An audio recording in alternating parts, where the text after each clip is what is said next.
And we are live. Welcome to everyone. Put in the chat where you're from. Please like and subscribe while I get things situated.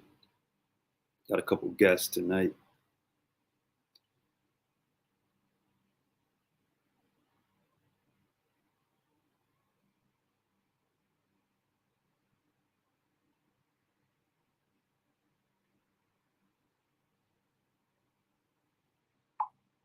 Okay, that's that.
We'll get started in just a few minutes.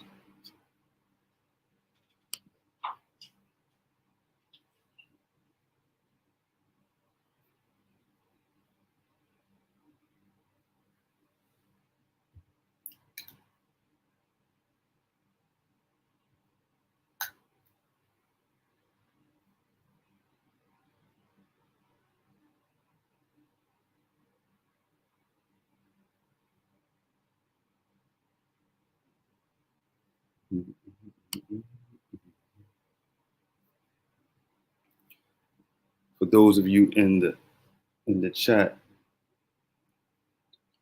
let me know if you guys can hear me clearly, if I'm good.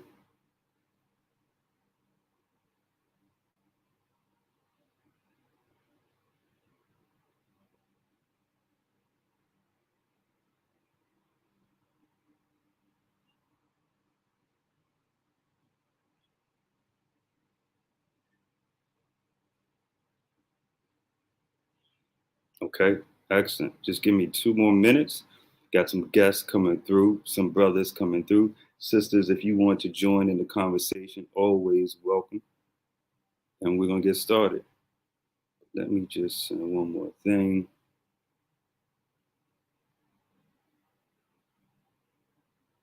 Okay.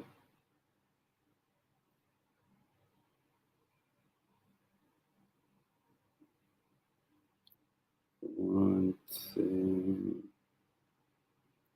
here.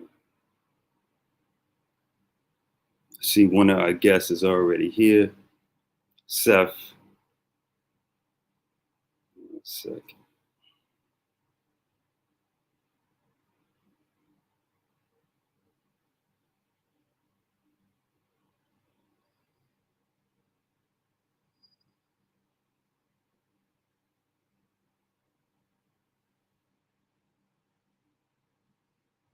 Okay.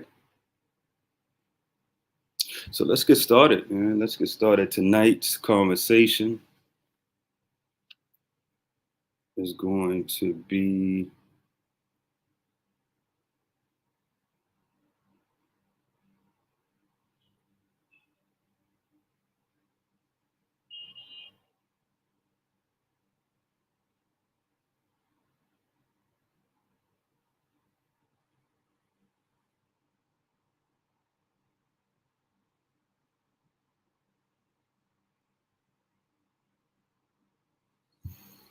yeah. So tonight's conversation, I'm going to start bringing in our guests. Tonight's conversation is on how do you vet a Muslim man for marriage? That's what we're going to be talking about tonight.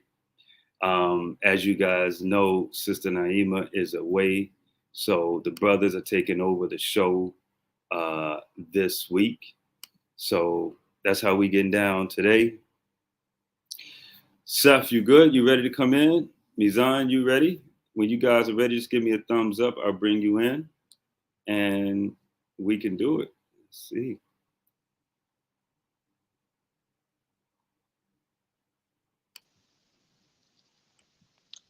Assalamu alaikum. Sef, I can't hear you. Oh, hold on. I can see you, but I can't hear you. Can you hear me now? No? Can you hear me now? Everybody, can anybody in the chat hear Sef? Nobody can hear me? Get back. I can hear you. Mic stand up. Okay, so yeah, Sef, I think that's on your end. The host has unmuted your mic. You hear me now? Because so they're saying they can hear us both, but I can't hear you. So you guys give me 1 second. Maybe that's me. Maybe I'm slipping. I can hear you.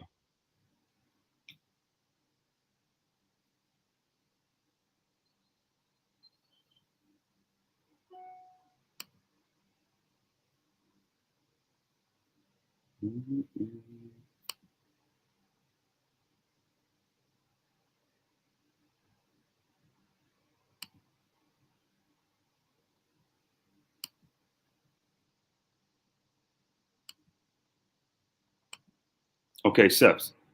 Hello. We good? Can you There hear we me? go. We Gucci now. We Gucci now. All We in there. right. All right. All We in right. there. We in there like halal swimwear. Mm-hmm. How you doing, man? Hey man, you know, look, my co-host is away, so you know the brothers are gonna play. You Okay. know, I we like got that. control today. So you know the topic, man.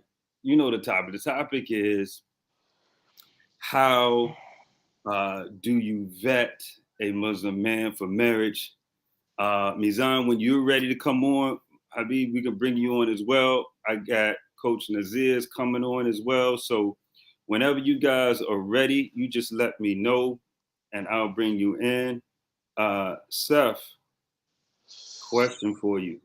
Yeah. How does a sister vet a brother for marriage? So I've been vetted a few times. So I've sat in the seat of a vetting and I've vetted others. I guess how I guess the obviously I've done it in settings where there's been kind of like a bunch of family in the room and they pretty much it's basically a spotlight and a cigarette and they give you I've hit it that way. I've done the sit down to go out to eat. Actually, I got to vet somebody from my sister in the next couple of weeks that she's interested in. So I think you just got to be. I think the goal of the vetting is to um, get the truth, not not the right answer, but the honest answer, Mm, and just kind of seeing where the person is at. And I guess, but the key thing is what is the goal of the vetting? I guess that needs to be established because, and most of the vetting that I've been a part of, the woman has already made up her mind. We don't live, at least in my culture, we don't do arranged marriages. So, usually what I tell, the sister, if I'm vetting her, I say, look, the goal is to determine whether he's Mr. Right. Well, let me rephrase that. The goal is you've already established that you like him, but if I'm vetting him, and in our culture, African American culture, to go against a woman is just going to be difficult. mm. So the deterrent. So what I To usually go tell them, against what she wants. correct, yeah, and the reality is that we don't live. It's all about how she was raised. If she was raised where the man has the final say so over her affairs, then that's easy. But most people growing up in America, that's not a reality. So what like when I've vetted men for my nieces, for instance, I tell them my only goal is to determine whether you've already established if he's that you think he's Mr. Right. Mm-hmm. I'm going to establish if he's Mr. Right now or if he's Mr. Right 6 months from now. Okay. Okay. Okay. And so for me, that segues to, I think, a question. But let me bring Brother Mizan in. Hey, Assalamualaikum. Walaikum salam. Assalamu alaikum. Wassalam, rahmatullah. Alhamdulillah. So, Sef, that brings the question for me, like, what is the quality then that one should be looking for, right? Well, Because again, if you're seeing that the sister may be coming from a culture or may be raised to, at the end of the day, she's gonna do it her way. You know, that old Usher joint, my way. You know, like the plug, yeah, for us, yeah. That if she's gonna do it her way, then the question becomes, what should she be looking for? well, again, you got to come to where people are. I've learned in this matter, and it's all about how she was raised. So, like I said, if she wasn't raised for the man to have the ultimate authority of her affairs, and most women in America are not, then you have to basically, my conversation is that, look, if he's not Mr. Right now, give me 6 months and I'll make him right. Let's bring him into the fold. Let's assess him on things that he's lacking. And are you patient enough to, let us work with him? And, usually, we got to negotiate the time limit. Maybe 6 months is tough. So maybe we go on 3 months and I put him in the speed round of, okay, look, bro, you ain't got no job. That's not going to work. So let's get you some stable employment. Hey, I know the t-shirt business you saying you want to do is good and all, but that's not going to work to take care of my niece. We need a backup plan. And oh, by the way, you can't ask her, and when you go out to dinner, you got to make the reservations. You got to drive the car. You the man now. This is what she may tell you one thing, but this is what she's used to, because this is how I treat her. This is how her father treats her. And this is the role you're going to have to play in her life if you want her admiration and respect. Because if you don't have admiration and respect from a woman, that love lasts about 6 months, if that. So you need more than love, and that goes for men and women. In our world, the love lasts about maybe a little bit longer. But if we're not getting cooperation, if you're not complimenting us and you're complicating us, then it ain't. It's going to be, why are we doing this? So that's my 2 cents so far. But I don't want to. So, Mizan, I'm gonna let you come in, but I'm hearing something else. That, Seth, it sounds like you're saying it would be an asset for the sisters Wali to have some of the attributes that you want in a spouse. Ask that question. Say that again. Repeat that again. Meaning, it would be an asset for a sister to have a Wali or brothers that are going to vet on her behalf, to have some of the attributes that she likes and is looking for in a man. Because if she can't, if not, then how can they coach him, mentor him in that 3 to 6 month span? That's correct. That's absolutely correct. But the key is, women don't know. I mean, people in general, right? I'm not going to just say women, but you don't know what you don't know. So, when I was looking for, in my first marriage versus my current marriage, the woman I was looking for was completely different, because I didn't know. If I looked for women like my wife, like my mom, for instance, who was the first, my mom was kind of like the alpha female, which is an oxymoron, but that's what she was. And I would have been, that's not the kind of woman I have now. So I think that, if you've been selected as a Wali, you may not have the qualities that she may want, but she may look at you as a trusted advisor, and hopefully enough to say, maybe you ask some help, you get somebody else in the room to give you, because I've done joint calls, You Mm, know, so Mm-hmm. I'm smart. You know, I like to think I'm smart enough to know what I don't know. mm. And so if I have some things, so I'll ask people to, hey, come on this call with me. You have a different perspective or what have you. And it's Yeah. not something intense. It's designed to be relaxed because you want the brother to give you a honest answer or a truthful answer, not the right answer. And Mm-hmm. so because I've been in that seat before, so I know what it's like. MashaAllah. Mashallah. Mizan, talk to me. What are Alhamdulillah. your Assalamu thoughts? alaikum. Thank you so much, bro. I've got 100% concur with the brother. 100%. I think um I mean, from my experience of running Muslim matrimonial events for the last 20 years, and and we've serviced over nearly 250,000 people. We've had about 15,000 marriages from our events. We're the biggest supplier of events. We're the biggest event organizers. So what we do is essentially Muslim matrimonial events where people come and meet and talk. For as opposed to like apps like Musmatch or Single Muslims, and everyone's doing their own bit, right? And I've seen over the 20 years, how do you vet people? Part of the problem, and I've dealt with every single community, you can name it. So the brother's talking from the African American experience, and I can give you examples from every single community. I can write a book or a PhD nowadays. Now, sometimes I think to myself, every single community I've sort of identified in every single race and tribe and language you can think of. Alhamdulillah, over the years we've done. It's a really difficult one because society has changed from what it was 20 years ago to what it's now.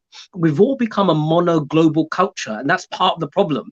And how feminism and the emasculation of men has really destroyed a lot of things. So as a brother was saying, I don't think men want to be walis. Some brothers don't want to be walis, take on that responsibility. They don't even know what wali is. That's another problem. What's the role of a wali? What's his role? What's his responsibility? And then you have sisters nowadays, and I remember sisters over the years, and as a result of feminism, as a result of many isms out there, not just feminism, but the emasculation of Muslim men of their own selves, I'm beginning to see really concerns where people they think they need to vet people by doing a LinkedIn. They need to do a credit check, right? They need to, and I used to say, sister, look, you've done all the istikharas until the cows come home, right? You've probably done more istikhara than the Sahabas, right? Right? And what is it you want now? Do you want to plug into the matrix, into his body to check if he's, if he's legit or not? If that's the case, forget it. Don't get married. Don't get married. Don't waste my time. Don't waste your time. In fact, don't insult the brother. Don't insult the brother because it ain't going to work. And I've seen that across the board with all sisters. And in particular, and I'm not going to be PC about it. You know how I am nowadays. I'm not really PC. I don't buy into woke. I can't stand woke. Fundamentally, I'm finding, especially those from my community, Desi community and Arab community, we tend to be, because we're more money centered rather than, we tend to be more focused on how do I know he's going to provide. Rizq is in the bin. Doesn't matter. These are women who know their Quran and ayahs and you name it, everything. You think to yourself, mashallah, they've been to every single Islamic conference you can think of, right? And this is across the board of every single school of thought. It's like it's crazy now. On the other hand, when you see brothers, how do I know that she's gonna be the woman? And as the brother said, you've got to do the work. And as Nasir, as you've done and you've said on your various programs with Naima and the programs you do, everyone's forgotten the role of doing the work. It's a constant engagement. It's a constant battle because it's a battle against shaitan, battle against our egos, battle against our nafs. And we're living in a very a problematic world nowadays where roles are reversed, responsibilities are reversed, and the expectations are so high that we've kind of forgotten. Hang on. When the Sahabas got married, they did some vetting, but they didn't do over vetting like today. I mean, we're vetting people so much that we have completely forgotten the concept of tawakkul. It's a shame. It's an absolute disgrace nowadays. But these are my 2 cents anyway. But we can open up discussion. But what the brother was saying from the African American community experience, holds truth across every single race now. And we've got such a dilemma. It's not just the sisters who are being unrealistic with expectations, also brothers. Man, what's wrong with you, bro? You can't just say, are you a man? You want to give it a go, give it a go. If it works, alhamdulillah. Put in the effort, get off your, do your bed, wake up in the morning, right? Don't sleep until 11 o'clock or something like that. Give it a go. I kind of think to myself, it's not just the video culture, but it's also a lot of time in our Islamic talks. The problem with a lot of, and I'm going to say it again. There are a lot of scholars out there, imams out there, who've emasculated everything in their appeasement for not only the brothers, for the sisters, but they don't realize what they've done. They've misunderstood the seerah.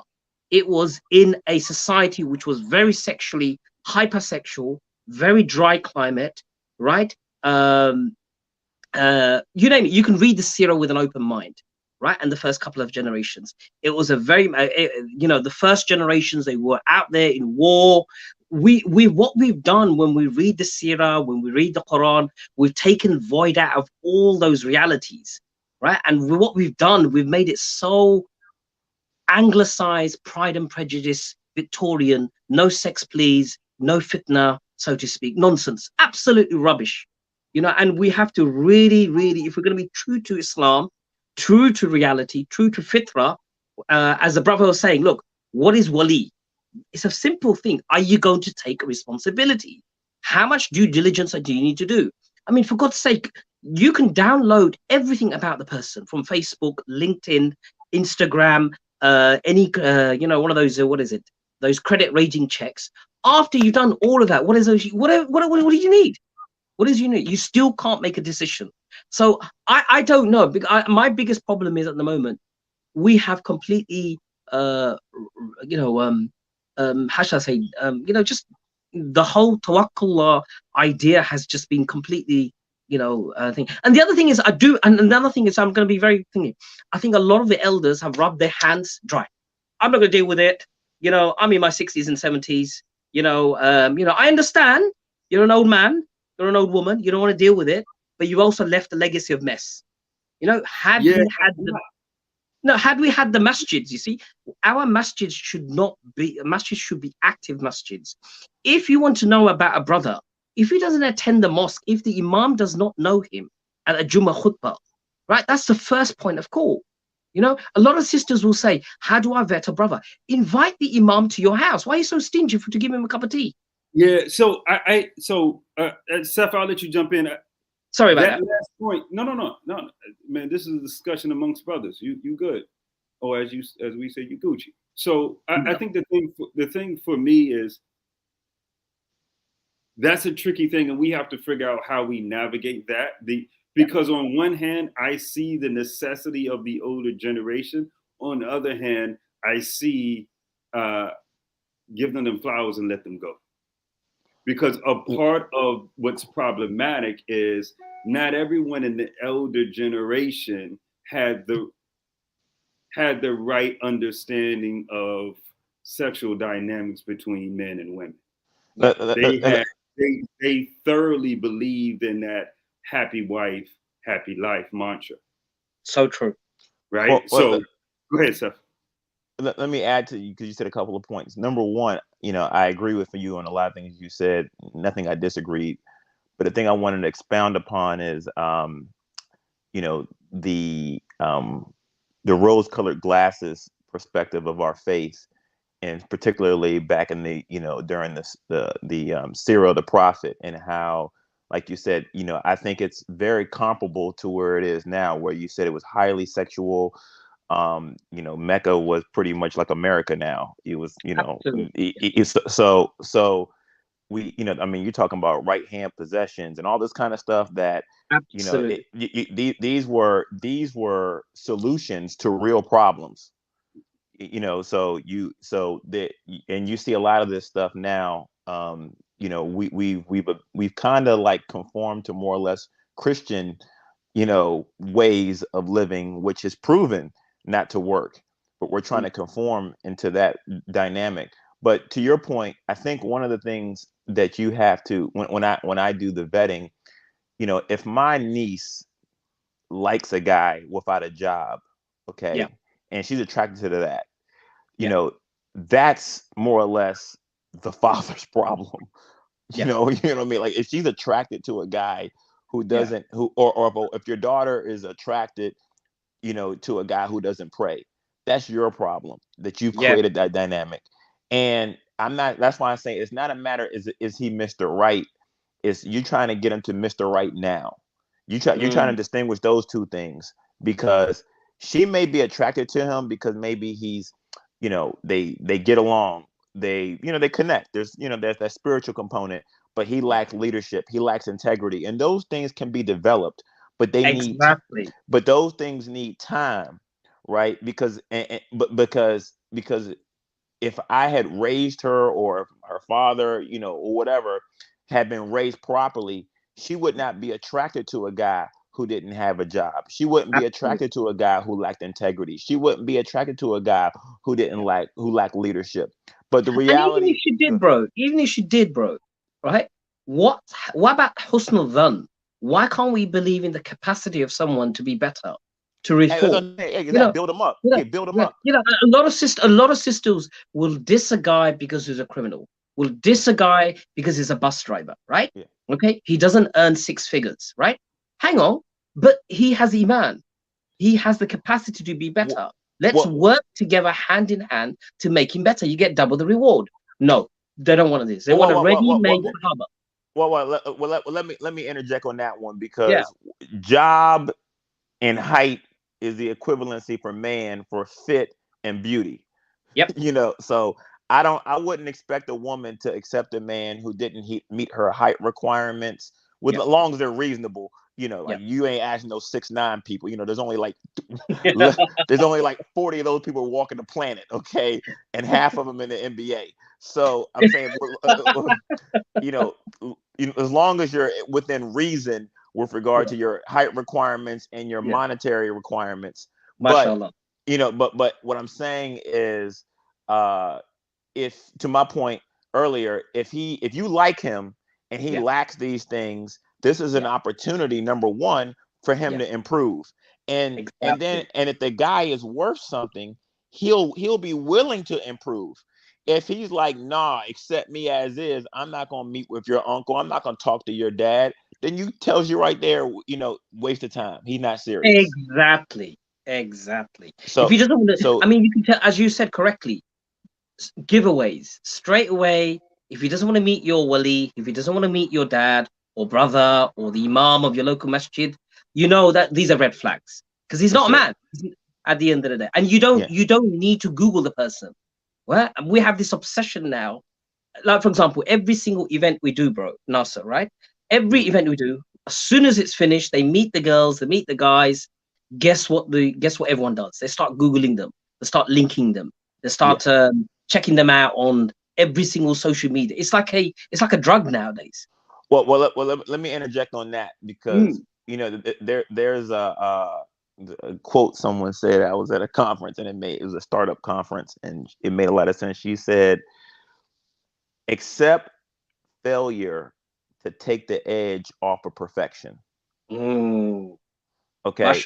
And so we should look at that when it comes to our relationships. I mean, God created, he entitled an entire chapter called divorce. The Prophet Muhammad sallallahu alaihi wasallam was a beneficiary of divorce, marrying his son, his slave's wife, his ex-wife. So living in Islam is not, it's timeless. So different rules are going to apply to different times.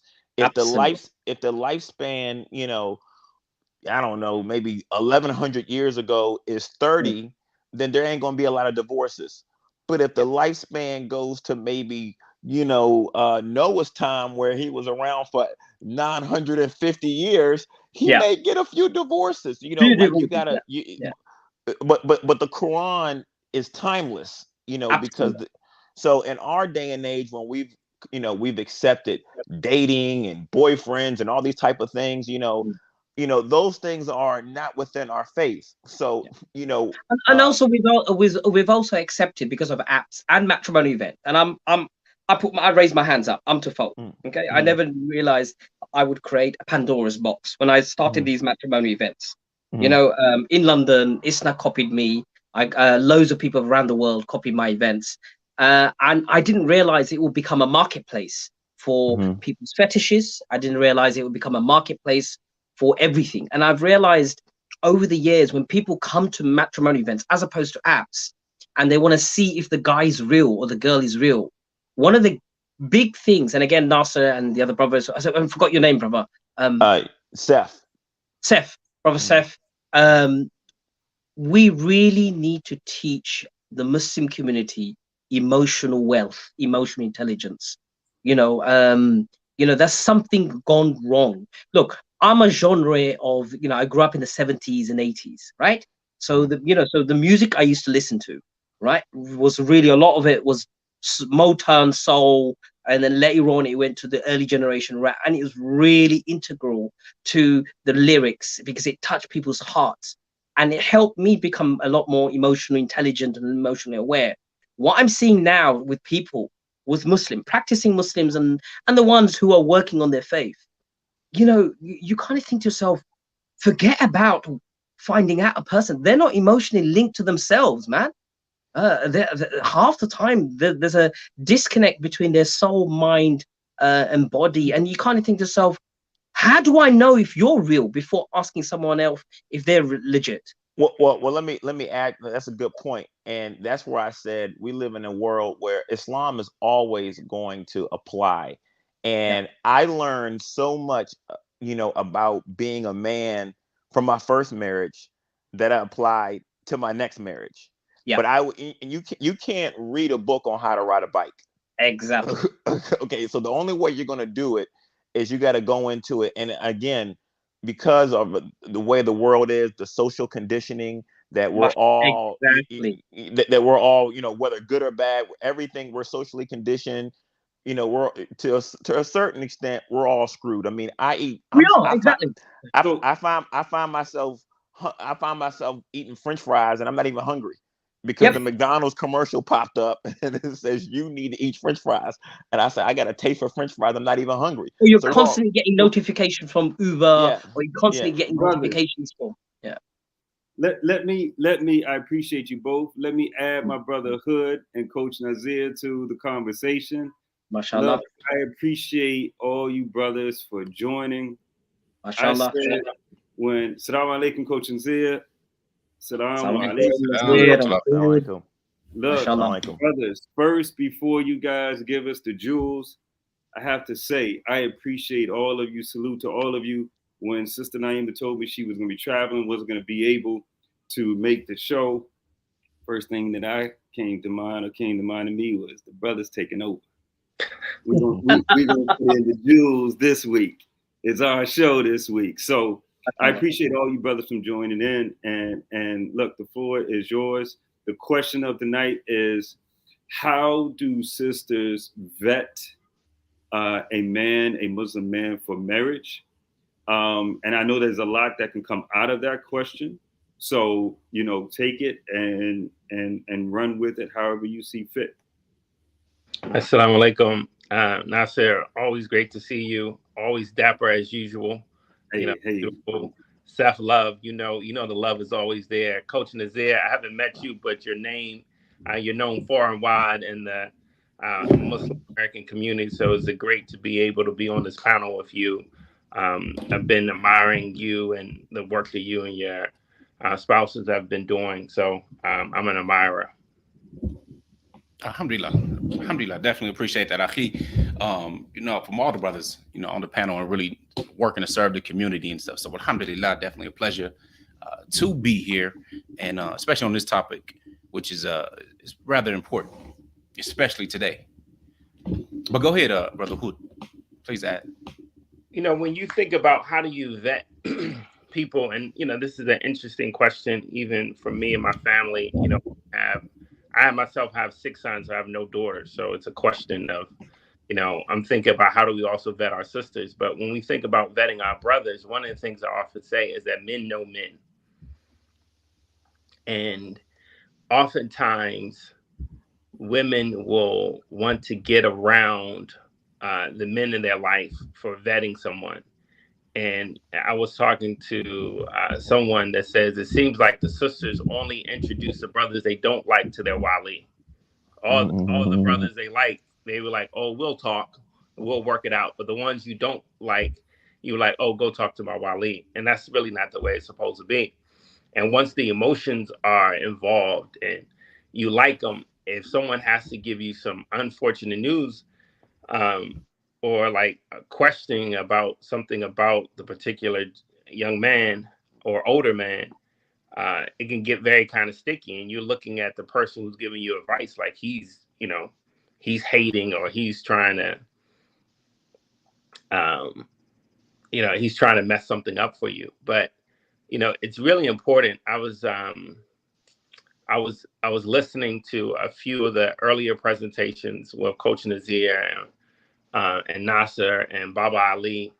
And, you know, there's a lot that goes into, you know, for me, I've been married a total of probably about 30 years totally.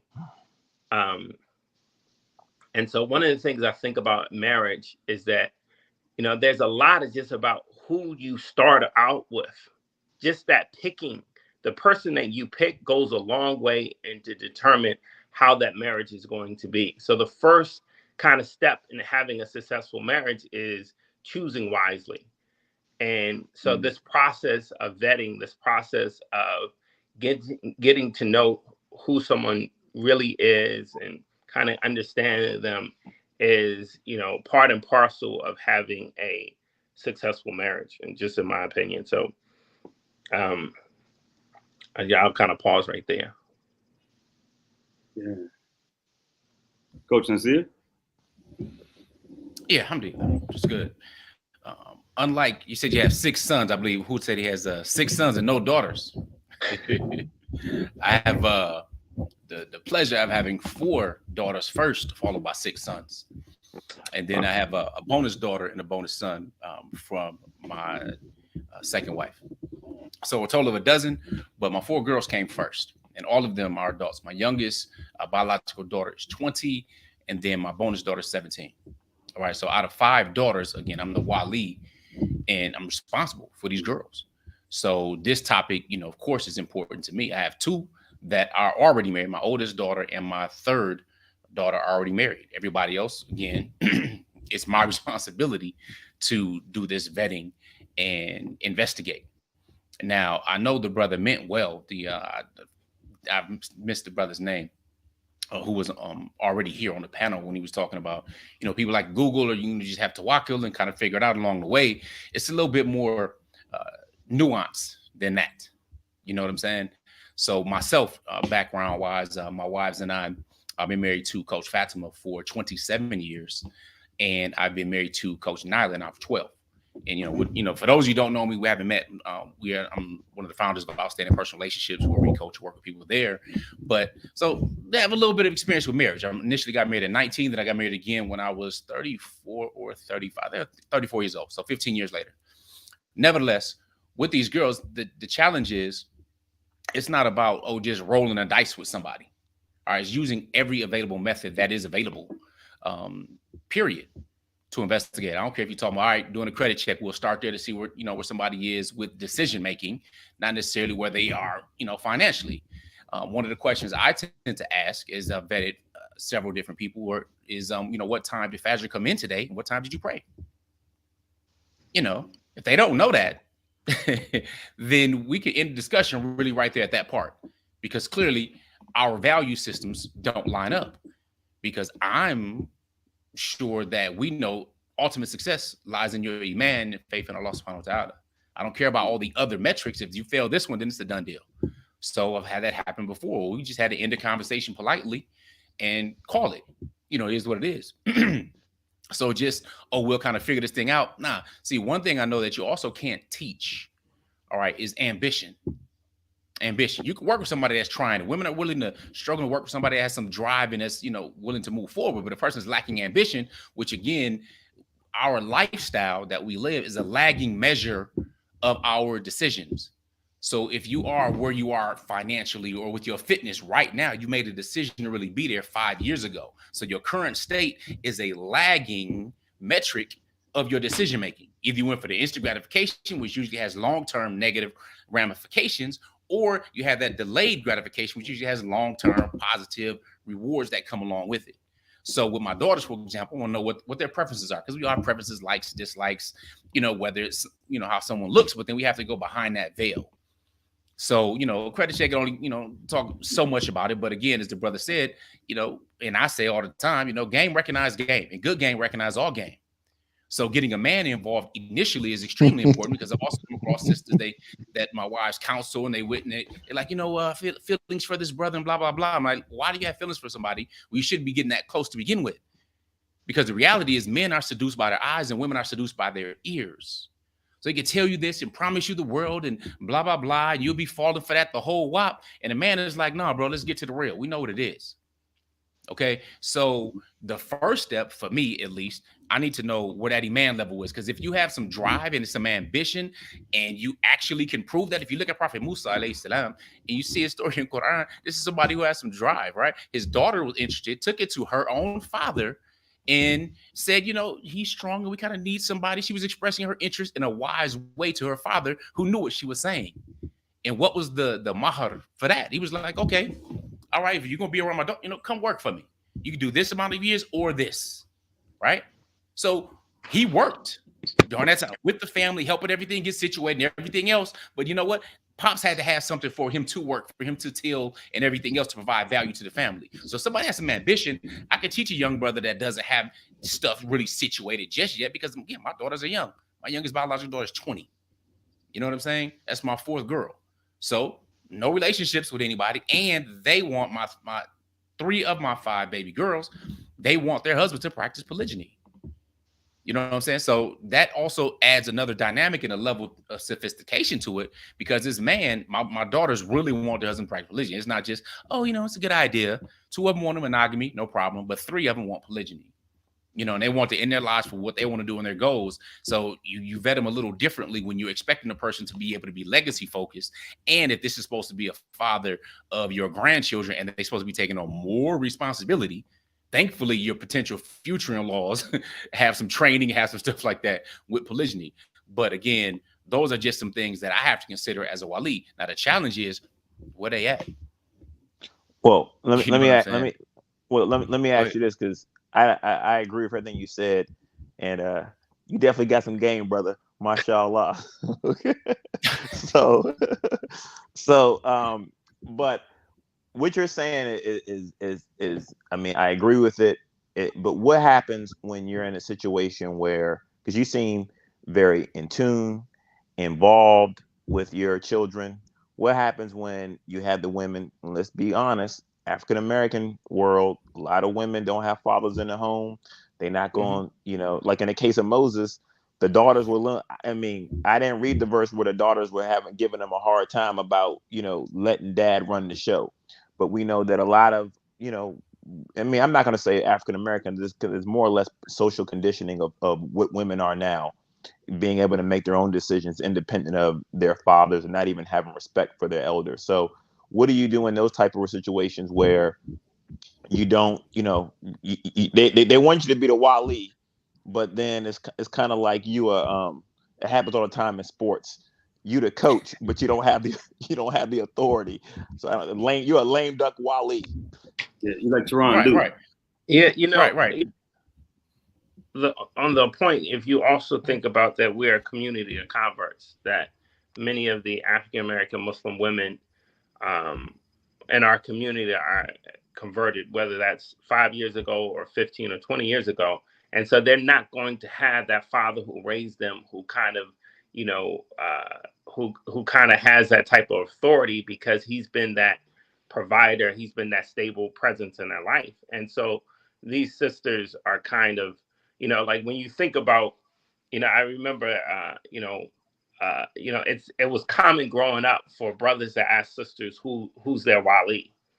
And I spent a time at working as a youth director at a masjid in Northern Virginia. It was primarily like South Asian and Arab. You don't ask that question. You just, you know, you go when you talk to their father, so on and so forth, because it's kind of assumed that their father's in their life who is going to play that role in terms of, you know, fielding interest in the relationship with their daughter or their sister, so on and so forth. But to Yusuf's point, it's like, yeah, whether it's because their father wasn't, you know, in their life or they are a convert. We have many sisters who really don't have someone who they're really giving that level of authority to kind of properly vet brothers. Yeah, you know, and that's the interesting point is, you know, you guys know, you know, majority of my client base, you know, for those that don't know who's following, I do coaching around emotional health, right? Teaching people how to understand and regulate their emotions. Majority of my client base are Muslim women, and of that majority are South Asian and Arabs. 98% Muslim women, UK, Canada, and the States. And I would offer to you guys that a lot of the sisters, South Asians, the father is present, but he's not present in the capacity that we think of as a Wali, especially in terms of molding her to have the right mindset for marriage and for vetting and what to look for in a man.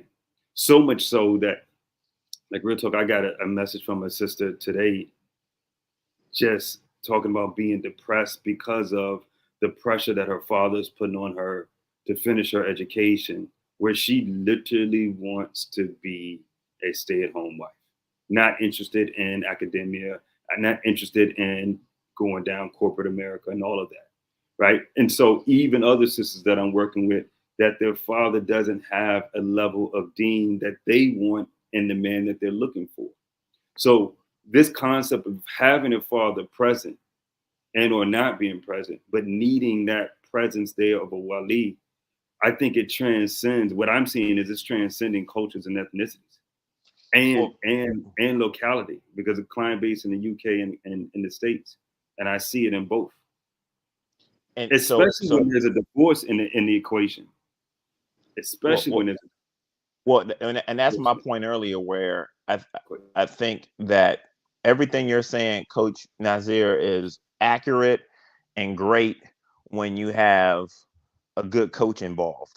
Okay, that's the best case scenario, but that's the exception, unfortunately, in 2022, not the rule.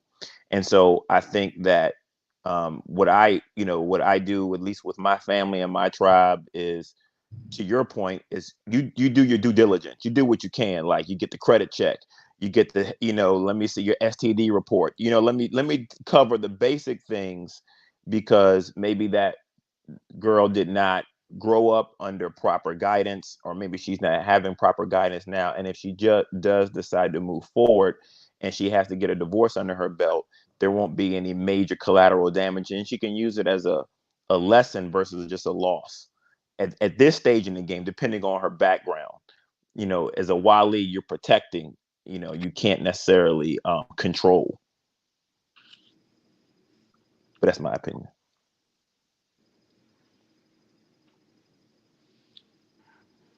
One of the things that apologies, brother. Did the connection get choppy? For those in the chat, was the connection choppy, or was that just me? No, I think we just paused for a second. Yeah. One of the things that Seth, if you don't mind. What's that? No, go ahead. I didn't hear that point you made. Can you give it to me? Apologies. Can you give me that point you made in like 10 seconds? Yeah, I'll do my best. Basically, my point is the Wali's role is a protector, not a controller. So you protect you do your due diligence. So I agree with Coach Nasir versus the other brother, where, I mean, there is something to be said about paralysis over analysis. You can't overthink it to it. There is a such thing as overthinking it, but to not do a certain degree of due diligence, i.e. credit check, make sure you run his paperwork as far as STDs, things of that nature. You can inquire about his prayer and all that kind of stuff. You do your due diligence, and people will tell you what they want, but blood work doesn't lie, and neither does a credit check score or a W-2. So those are the things that those you can't fool. And then from there on, like I said, you let her do, you give her some protection, you give her some guidance, and it's a Bismillah after that. If she doesn't have that proper upbringing, or she's not in a situation where she's getting proper guidance from her father or close loved ones. Hoodie, apologies, man. What were you gonna say? No, I was going to say that my experience with my wife Jamila, when we first met, for those who know Jamila, Jamila gets straight to the point. So the first question she asked me is, she's like, "What's your worship like?" I was like, "Okay." And then after we went through the kind of conversations between us two, she wanted to talk to my mother, my father, my siblings. Did she call you Yusuf? Probably so. Yeah, I believe so. My best friends, my roommate, and she wanted to, and she was going to ask them some serious questions about. And of course, people don't always have to, be completely honest, but she was trying to say, and I didn't know my wife. We met December 17th for the first time. We got married April 8th. So it was a relatively short window. But she talked to literally everybody who was important in my life. And she asked them questions about Hud's character, so on and so forth. She also had me talk to her father as well as one of the imams in the local city. And I just really appreciated, that process for her. And I remember telling her that she should make sure that she tell other sisters that, you should talk to the people in the person's life. There's no secret that when I'm talking to a woman that I'm interested in marrying, I'm trying to impress her, right? We're both trying to impress each other. And so it's not that you're not telling the truth, but you also want to be positive and put a positive spin. It's like a job interview. They were like, "What is your worst quality?" You're like, "Oh, I'm just so committed to a task that I can get carried away," right? And so you need more people involved than just the brother and the sister. And when there's and it's just the reality that sisters who are trying to deal with this on their own, I don't want to say that decision making is a bit flawed, but I think what Coach Nasir said is that women fall in love with what they hear, right? And so guys are going to be positive and say the right things, especially if they are. And I think even in some situations, I know some guys who don't say the right things. And, sometimes, I might tell that sister, it's like, yeah, he hasn't been down this path before. So he's just being earnest. And so, I think this process is, I think the hard part about this process, if we just really kind of be honest with ourselves, is not, it's that, what happens when, no guy passes the mustard, right? Or no guy is good enough for your daughter, for whoever you're trying to vet them for. And then that sister is 27, now she's 29, now she's 35, now she's 40, so on and so forth. Like, is there a process when you kind of say, okay, before I was looking at the credit check for XYZ, now I'm going to kind of lower my standards because, people want to get married. And and from what you hear out here, it's that it's harder for our sisters than for our brothers. Let me pose these questions to you guys. So, one thing.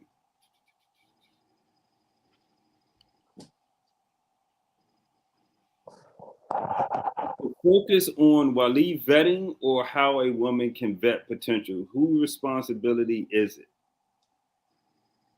That's from AQ. Well, anybody can jump in. It's both. It's both responsibility, because ultimately the woman is the one marrying the man. All right. So there may be deal breakers that she has to let her Wali or Wakil know about. All right. So some things may not be that important to her that may be to a Wakil, and he can be there, of course, as the advisor. But the fact of the matter is he's supposed to be there more as a representative, not that he's looking to be intimately involved in every single thing or micromanaging it. But again, as a representative, just like you have an attorney, you know, when dealing with court in the justice system, you still have to be there trying to seek the best result for your client, if you will. So the sister is the client, and you're trying to vet out the situation. So there could be things that she's like, you know, well, I'm not worried about if he makes this much money or blah, blah, blah. You know, we could do this. I have my income, and, you know, you can, okay, make those concessions. You may not feel as wise and say, listen, sis, just in case something happens, you need blah, blah, blah. And she may forego that even after your advice. You know, that doesn't mean you cut it off and say, oh, well, no. I was like, okay, cool. I'll let you know that. Think on that. So on. I don't think it's necessarily wise, but the fact of the matter is it's a team effort, or it should be a team effort. The challenge comes in when Seth talks about, when he mentioned, rightfully so, he said, you know what, a lot of sisters come in, so you're basically, you know, you're like a little patsy, you're just kind of there for show, if you will. You know, my situation is a little different because, again, my daughters haven't had a relationship. Then, of course, we know that a Wali or a killer shouldn't go against something where someone has already been married or divorced. So there's still different rules and regulations that go on with it, dealing with the level of the type of people that are involved. So that's where my brother Khalil Ismail comes in, where he's working on the project now. And I think he's close to bringing it to fruition, where he's really creating a network of different Walis and Wakils that can vet brothers, because many sisters come in and it's just a game. Well, I don't like this one because she wants somebody to just rubber stamp someone for her. That's not good for her. That's maybe a known abuser, and she's already seduced, has a relationship with him and everything. It's like, nah, this is not going to work. But instead of following that brother's advice, well, let me fire this one and just hire another one that's going to go my way. All right, because you have to have the best intentions in something, or otherwise you're going to get used. So, you know, the Wali and the Wakil, it's not a foolproof plan at all. You know what I'm saying? It's something that should be there to help mitigate any potential damages and challenges, and to look out for things for the best of the family, because ultimately that's what we're building. We're trying to put together a family that Allah Ta'ala is going to put some love and some sakina between, so that they can build and go from there. And as a representative, as that man dealing with other masculine energy, you're there to kind of sift and sort and help protect and to hand off, you know, rightfully in an honorable fashion, you know, to marriage. Now, it may not work out. You know, that's part of the process. That's part of relationships and humanity. It is what it is. But doing your best due diligence up first is very important. So it is not the Wali's responsibility to go find and then bring you, and then you over here, you know, not listening or whatnot, or you're not going back and forth. It's supposed to be working together. So there's not a separation. That's a lot of times what the problem is. You can't have one fighting against the other, one that doesn't have the wherewithal to work in the best interest of a sister, or you got those who want the sister, you know what I'm saying, because she's a new convert and everything, they slobbing over and salivating. You have those things and predators. You have a lot of different things that go on to it. But again, it goes into making sure this person has your best interest in mind, not that he's just following everything that you say do. That's not the point of a Wakil or a Wali. You know, so again, it's both. I'm gonna, you know, stop at that point. Prayerfully, I was clear. Brilliant. I think another point with that is, this is why having a healthy family is such an asset, right? Because that lays the foundation for that trust to be there when it is time for the search, right? So that a sister does feel comfortable to go to her father, right? To have that healthy conversation, and to believe in the integrity of the father, and thus who he will decide to choose for her or to bring in front of her. So I think that work on the front end in terms of, or that would be the back end in terms of that family structure, that healthy, emotionally sound family structure is critical. because it's going to show itself in that choice selection. I want to. Oh, go ahead. Sorry. Go ahead, brother. Go ahead. Yeah, Go ahead, I want to ask a question. And again, mashallah, the brothers, all the brothers, everything you're saying is fantastic, sound advice, and people should take on. One of the frustrating things I'm facing now in London, and my service is one of the biggest now in the world, and particularly in matrimonial events where people come, and we're getting a lot more mixed marriages, which is fantastic. I love that. Different races, different communities, and so and so. And yes, there are walis who are themselves who are predators, unfortunately.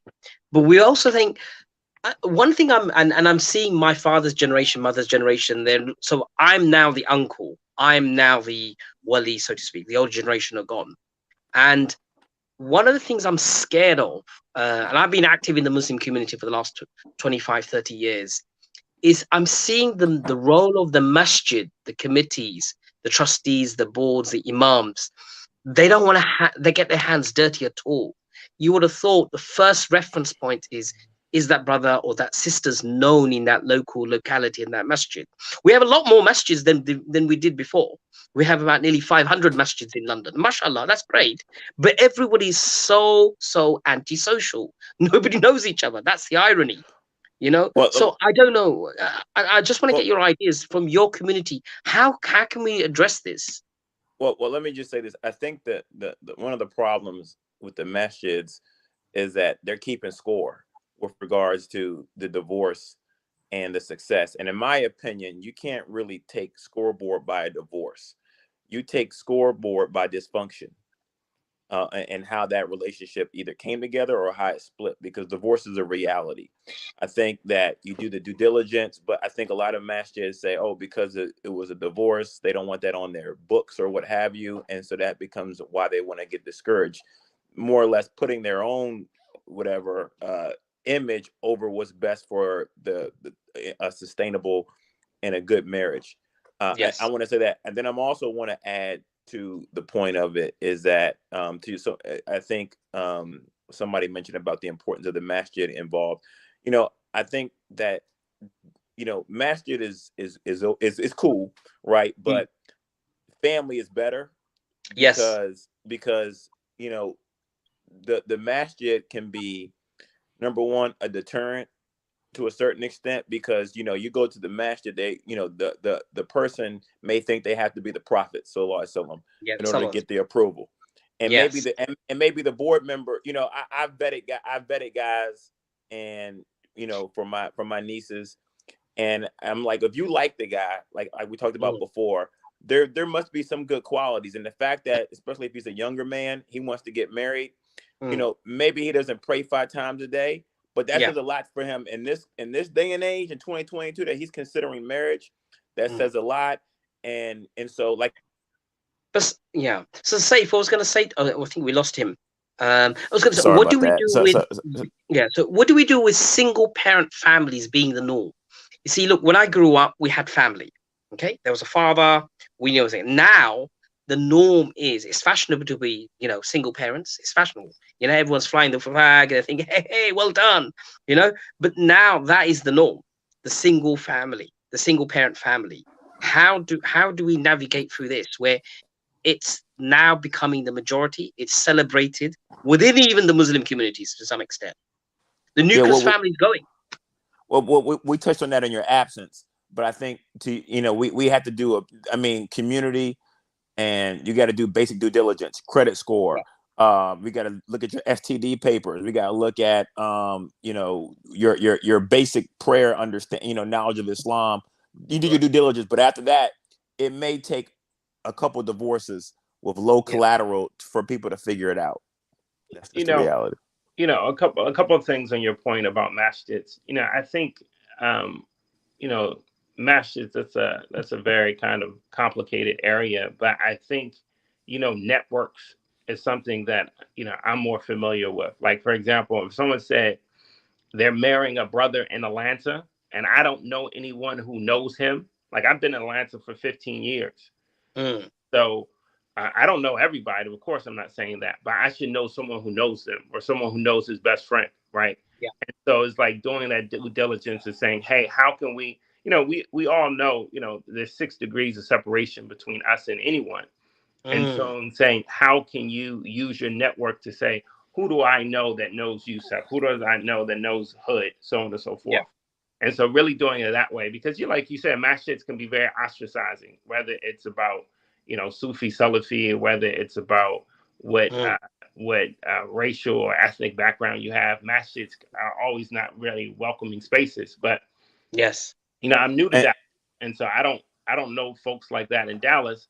But if someone says that, I'll go and talk to certain people around town and say, hey, do you know Yusuf, so on and so forth? He's lived here. So there should be someone who knows him. Or there might be a reason. The brother might be a consultant. He works out of town. He's traveling a lot, so on and so forth. So, but I think that definitely using your networks to kind of understand, and having someone who knows him, who's someone who's been around. Like, this is a brother who's been around the community, whether he's been married, and divorced, so on and so forth, but he's been around the community. So he's like a kind of a known person, because, there's always horror stories, right? And I think of course, I think one of the things that we have to be real, we have to, because, you balance between trying to set up guidelines and not being kind of more restrictive than a law made marriage. A law made marriage easily. But at the same time, we want to have some guidelines so that people are not being taken advantage of. I was telling, I was having a conversation with a sister. I said, like, this brother has to invest in you some way before he gets married. Either he invests in a wedding, a community wedding. If he said that's fine, he then invest in you in a dowry. If he gives you a modest dowry, mashallah, but if he has to invest in you, take you around his family, or come around your family, he has to invest in you in terms of other things in the community, because these sisters who will marry a guy who's giving them $100 for a dowry. You never meet their family. They never meet your family. They don't even want to have a public wedding. So they want, and so there's wait, and you've only known them for like 4 weeks. And so, I'm not a gypsy or fortune teller about marriage.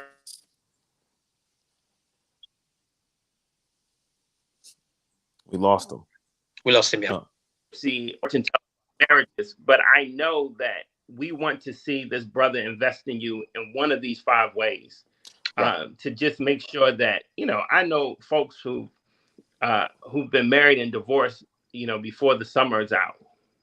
In the summer, they met a guy, they got married, and they got divorced, and basketball season hasn't even ended, so on and so forth. So you want to just be.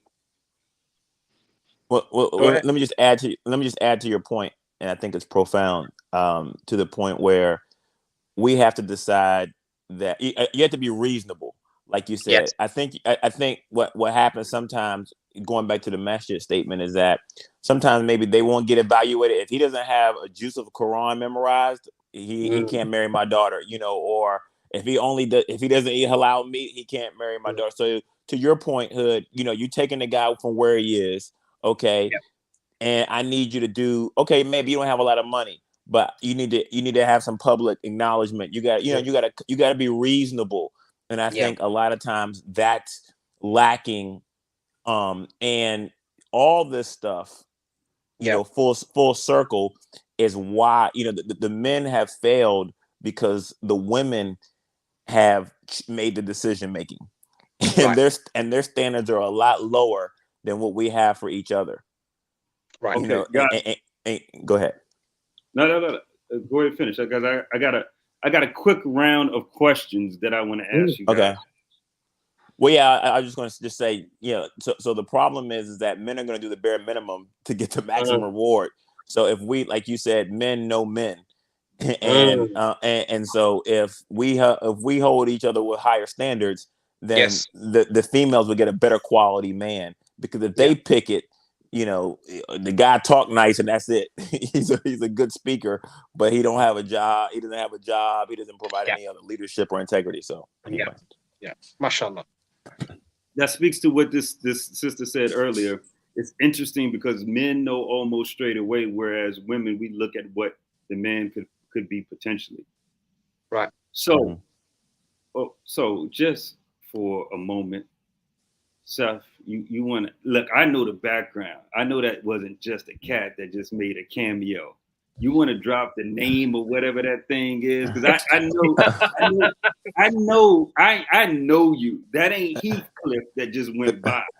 You know what I mean? Yeah, that was Kilolo. That was Kilolo. Yeah. So yeah. It was a top cat, right? Yeah. Yeah, that's a top cat. That's, Seth ain't gonna drop the money on that name or what. That's my snow Bengal. She's a show stealer. So yeah. She a mortgage payment, but we're gonna leave it at that. Yeah. I'm telling you, that ain't Heathcliff that just went by. For those of you that are old enough to know about Heathcliff. Oh, Heathcliff. Yeah. That's old school. Brothers, you know, I used to run home to see Heathcliff. You know that. Look, brothers, I want to ask you this. My aim with this is to give sisters something that they tuned into this and they can walk away with something tangible. Yeah. That we have broken it down for them. So I want to ask you guys a couple questions. If you can just give me some quick answers. Yeah. If you need to elaborate, but give me some pointers that sisters can walk away with. What are for you guys, and I'm starting here, but I'm going somewhere with this. What are 3 quick deal breakers that a sister should have in her mind that for her, look, great guy, but not ready for me right now? 3 deal breakers that are just, you know what? I can't do this. Great, you're a great guy, but not for me. Okay. I'll go because I'm sure probably a lot of these answers are going to be the same, but I would say number 1, no God consciousness. Like you have to have some degree of, and I'm not talking about religion because I done seen guys, be religious, and and unfortunately, rituals they don't impact ethical behavior. They replace ethical behavior. So a guy will say, I pray 5 times a day, but I'm a deadbeat. I pray 5 times a day, but I don't have a relationship with my children from my first wife. So I'm more into God consciousness. It's sad that I have to even say that, but God consciousness number 1. Like his word, he walks his talk. That's number 1. Number 2, we live in a society where we got converts. We live in a very sexual society, so STDs. I mean, depending on her background, but if you make a mistake and you got the gift, my last time I went to the doctor to get some blood work, he said, the difference between true love and STDs or some STDs. I said, what? He says, STDs are for life. So that's just so I was so God consciousness, STDs a hard deal breaker, and I think that the guy has to have some provision.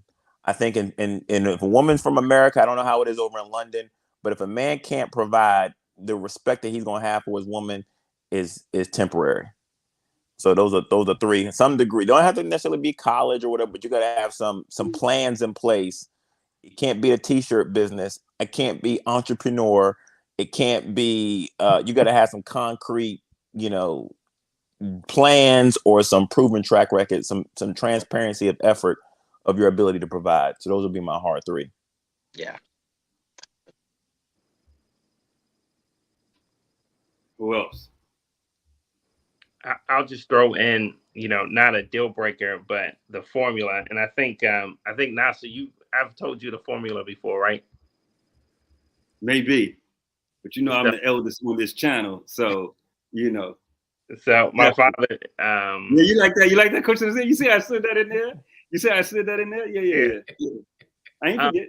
So, if there's anything that if you're talking to a brother or a sister, and is anything that really gets on your nerves, that's really trying. So, if it's anything that's good, that's best is probably ever going to be, right?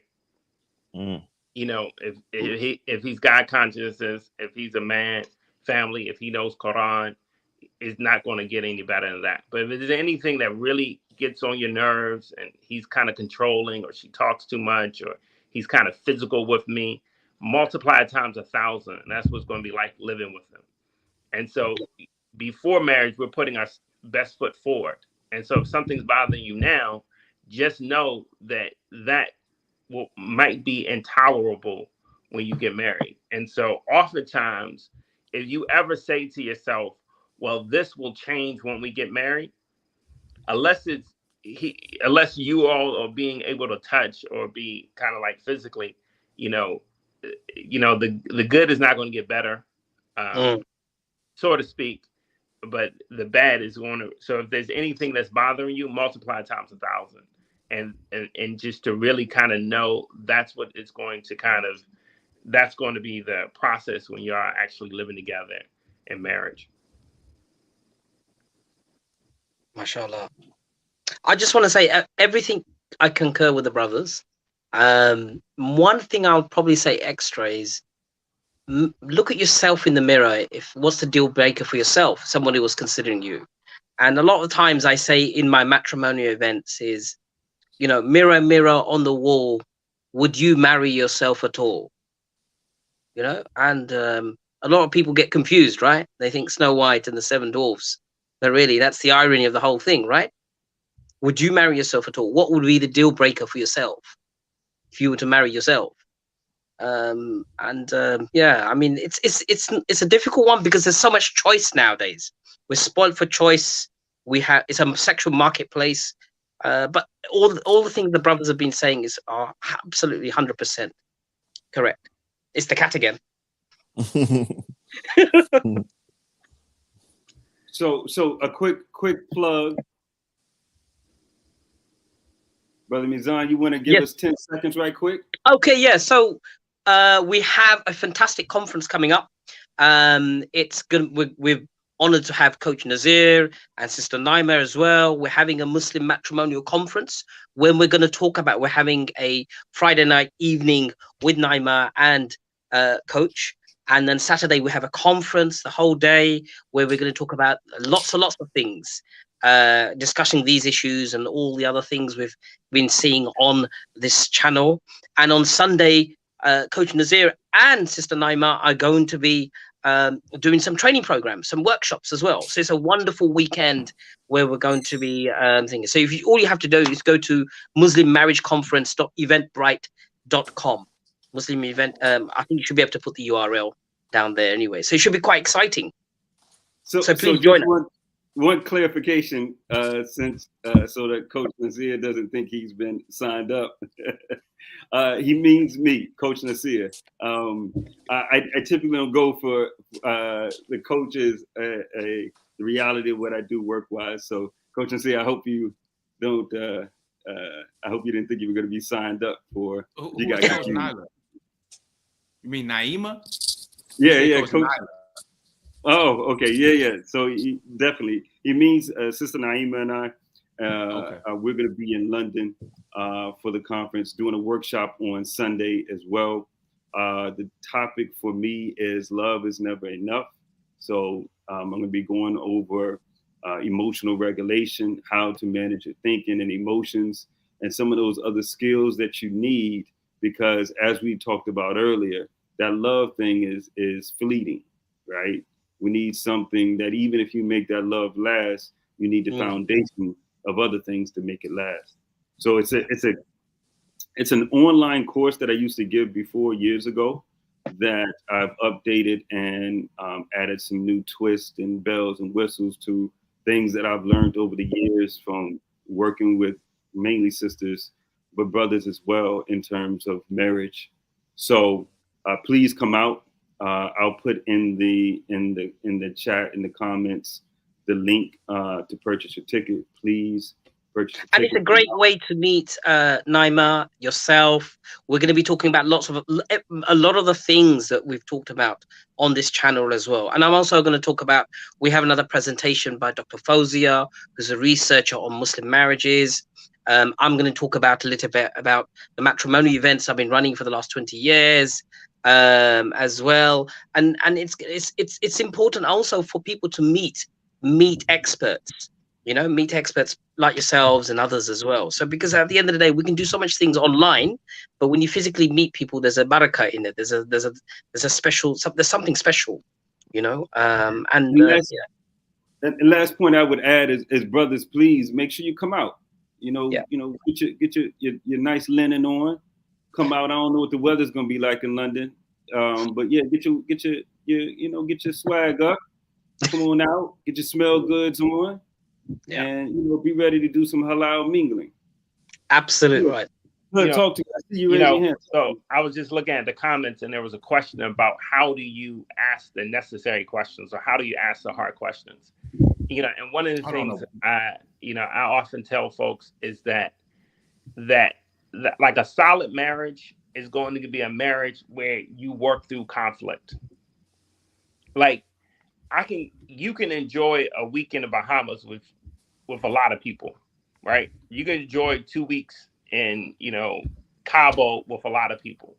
But one of the challenges about a marriage, especially marriage and especially children and raising a family, is how do you deal with conflict? And so when we are shy to the point, it's a good thing being shy, but when we're shy to the point that we don't bring up these hard conversations because we want to, you know, like, it's a good thing to avoid conflict, but you don't want to avoid necessary conflict. So if there's something that's really worrying you that you're not afraid to ask, like if you go to your Wali, if you go to someone else who's advising you in this process, maybe it's easier for them to ask it. But you really have to get to a point where you're going to be able to talk about hard things, right? That, you know, most relationships I know, they have discussions on money. This is a real resource that's shared, that flows through husband and wife and family, so on and so forth. So you're going to have discussions on those ends. You're going to have discussions on time. You're going to have discussions on what do you think are some boundaries in terms of male-female interaction. What do you think some boundaries in terms of how you want your family? And when I say that, you know, it's one thing, you know, no one's saying, hey, conflict for conflict's sake. But it's like saying, how do you work through problems with some folks, right? So some folks, it's easily work through problems. They listen to you. They kind of understand your opinion. They communicate how they feel. They kind of talk about it. They're collaborative, and you find a solution. For other folks, there's walls that they have because of prior relationships or how they grew up, so on and so forth. And so you want to be able to get a sense of how you guys will work through conflict before you all are being placed in a house where it's just you and him, and conflicts are abound. And, you know, so I think that's one of the keys, that when you're having a conversation, you know, you have to, you know, push yourself to talk about those things that need to be talked about. Because go ahead. Sef, one second, Sef. Hold that thought, because I wanted to. Coach Nasir was about to go to give me his red flags. Okay. Sef, you're a young man though, so don't lose that point. Okay. You ain't got a choice. You're a young man with an expensive cat. All right. So my 3 points to get right to it will be not necessarily in specific order, but the first is really being transparent. A man should be able to be transparent with you. We have to feel that a person is being genuine and authentic, not hiding something, or, you know, again, trying to run game on you. You know what I mean? And sometimes you may not even, everything may look good, but it doesn't feel good. Something isn't right. Part of your intuition letting you know it's not the dude, even though you can't put your finger on it. All right. So being transparent, because we all have problems and challenges. Something seems too good to be true or too perfect and too polished, it probably is. All right. We're all humans. Then, of course, the next part will be having some basic level of, and something that we can't measure because we can't open a person's heart, of their iman. You know, what made them choose it, what made them stay with it, how they own it. Because minimally, if you have a basic foundation of Islam, then you're not going to be oppressive. Whether it's a good marriage or bad marriage, there are certain things you are not going to be concerned about, because that you know that person has to answer to Allah subhanahu wa ta'ala. So that person is self-checked. All right. So, you know, when it comes to things that do happen in our community that are destroying a lot of lives, children's lives, spouses' lives, women in particular, even people's lives, period, whether it's our community or not, is, you know, you got domestic violence or physical, intimate partner violence. You have child abuse, you have sexual molestation. These things happen. We don't like to speak about it, but it's reality. It's the world that we live in. But a basic level of Iman can help prevent those major things. All right. Coach, then, of course, of a follow-up on that, right? That I'm just going to say it, and I'll let you kind of take it where you want to take it. What if she doesn't have high Iman? Like, how do, you know, everybody's religiosity is different. Whether you're a 10 or a 2, you know, we want, as a community, we want to encourage you to get married. And so if you know someone that's where she is, like, you know, I try to make my prayers, but I'm falling short, but I want to work on them. How do you make sure that she has someone that, you know, that is equally yoked or equally patient and understanding, or just understanding, hey, look, you're marrying the sister, this is where she is. Don't marry the sister and think tomorrow that, you know, she's going to be wrapped up in a jilbab and hijab every day. So how do you do that when knowing that some of the sisters are even at a different place? Well, first we have to understand that we're looking at it, and many people do look at being a wakil or wali as a one-sided thing. We're looking as though we're hiring a person, as we're looking as though we're the employers and we're choosing him. See, he also has the opportunity and the responsibility to accept or reject her. You know what I'm saying? Mm-hmm. So the third part I'm going to speak about covers both ends, though, to your question, because she may not be attractive. However, there's only one imam of the household. There's one leader of that house. He's the one that makes decisions. All right. And then there's supposed to be someone who's willing to support and follow that lead. So the third part is what I call GQ. What is your growth quotient? What are you currently working on? So you can't start, you know, it's not where you start, it's really where you finish. So you can start, like when I first got married, I was a school bus driver. You know, I had ambition and all that kind of stuff. I was a school bus driver. I was new to Islam, maybe a year and a half or so, you know, trying to get my life together. But it's your growth quotient. What next 5 books on your list? If you're not taking any books, what courses are you taking? How are you investing in yourself to get that return on that investment? Because you can start like trash and end up marvelous, but you have to be on that right track to do that. Similarly, the sister has to do that as well. So if she's a 2, you try to bring her to a 10, you know, women do marry up. Yes. But he has to be attracted enough to her for some reason to be able to stay together if it's really going to work. But if they're both focused on growth and contribution, that can actually work a lot. If she's not, you just accept me as I am. No, that's going to be a problem. That's the Wali or Wakil's responsibility. Say, you know what? You need to become more attractive. I'm not talking about makeup and all the outside things. You have to make sure the inside of you is a proper reflection of the outside of you. MashaAllah. All right. And real attraction. And then just to add to your point, when have you paid full price for something as is? No doubt. 100%. As is a discount price if you buy it at all. That's facts. So you know that speaks to something that that's going to appreciate in value. Yeah, exactly. Yeah. That's something that speaks to something that we had talked about earlier. Coach Nasir, I'm not sure if you were on at that time. I think it was right before you came on. But I was saying that it's an asset if the sister's Wali can be a coach or a mentor, not only to her, but and to the brother, right? If he has that attribute in himself, like that's an asset. And that's going to segue into the other question. I appreciate the alley-oop, my brother, Coach Nasir, that you just gave me. So we've dealt with everybody had a chance to speak about the deal breakers, right? Yeah. Right. The other question that I have is, so we've given sisters some deal breakers that, you know, they should keep in the mind. In terms of the quality of the Wali or the team that they build to help them, what are 2 or 3 things, attributes that they should look for in a Wali if it can't be their father? Or if they have their father, obviously by default on the team, right? He's the coach's son, so he's on the team. But they're building the team out, extra players, right? Who else should be on that team, and what attributes should that person have?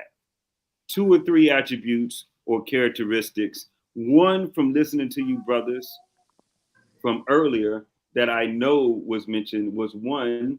I think Sef, you mentioned this, or no, I think it was Hud who mentioned this, or both of you. Network. That having someone on the team that has a network. You brothers take it from there. What's 1 or 2 attributes that someone that you're bringing on the team to help you get married, help you vet, should have? So the pause here makes me think I asked a good question. I'm gonna be my own cheerleader if I ain't anything else in this world.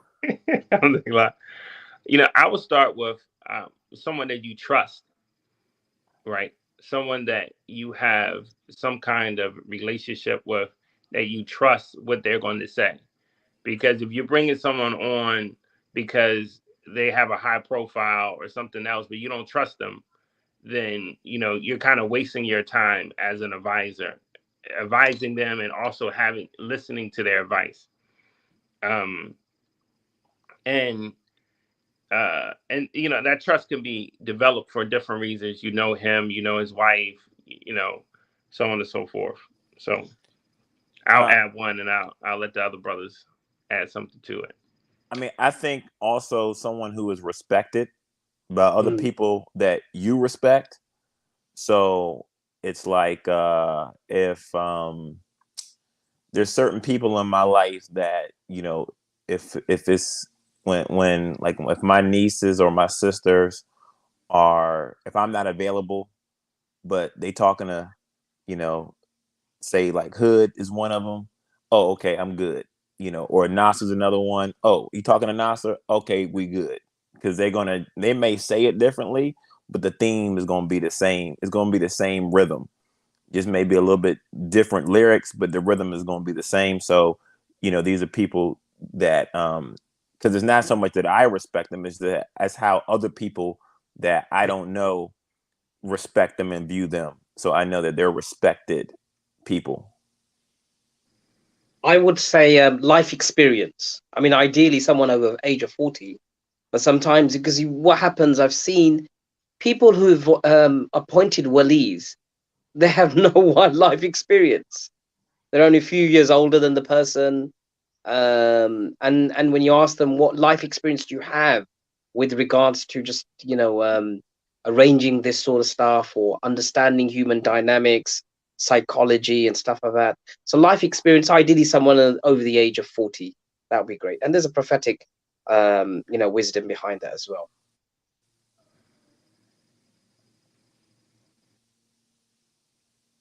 Coach Nasir, what you got on this? Somebody that understands what you're looking for. I mean, it's kind of like a recruiter on a job, if you will. So if you have to outsource that, if you know you're maybe a new convert, you don't have it, you don't need a lot of the extra stuff. They need to know black and white. What are your preferences? What are you looking for? And be able to articulate that. I'm a strong believer that a man should be able to have a presence. That doesn't necessarily mean he has to be feared or anything else. He needs to know how to command respect with someone. So if you bring in somebody that's some weakly, wimply guy to try to talk on your behalf, but he's intimidated to ask a question, like the person someone asked, you know, how do you ask sensitive topics? You ask them. You ask them direct. You're up front. It's not disrespectful. It's not confrontational. You ask them plainly. You know what I'm saying? You're not invested in, you don't want to find something else out that's important later. You don't want to learn about the trauma that comes out in different ways and triggering and all that stuff later. You know what I'm saying? Maybe there's something you need to know about now up front that you have concerns about, and you have your 𝗗𝗚𝗚𝗚 ask right away. You may have some trauma, some abandonment issues or molestation or whatever stuff that you have to be dealing with. You know what I'm saying? Some extra baggage that need to be known or told about it. Ask, you know, if the other person may have a problem, if something may have happened to you in the past, you ask that. And you have to have a Wali or 𝗗𝗚𝗚𝗚 that's willing to say, listen, you know what? This is what this meeting is for. This is what it's about. We're having to sit down, so on. You know, even if she's with you, it's like, all right, let's go. He could pull a brother to the side, pull his ear and like, look, bro, I need to know such and such, how you feel about this. You know, I got some questions about that. I got some concerns. And, you know, it's nothing personal because it's not personal.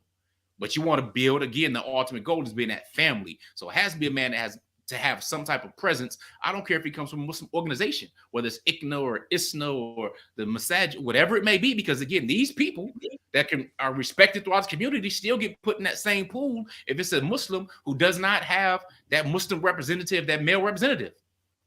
You know, you might not trust to know this or this or that, but you know that, look, this man can speak on my behalf. He knows what I'm saying. He can pull somebody to the side respectfully, and he can have that presence. So if he can have that presence as a man to man, because that's what you want to have, and you respect that as a woman, that should be somebody that should get your ear, even if you don't like everything he says, because it's not about you liking that. He might not tell you what you want to hear, but he should have the ability to tell you what you need to hear.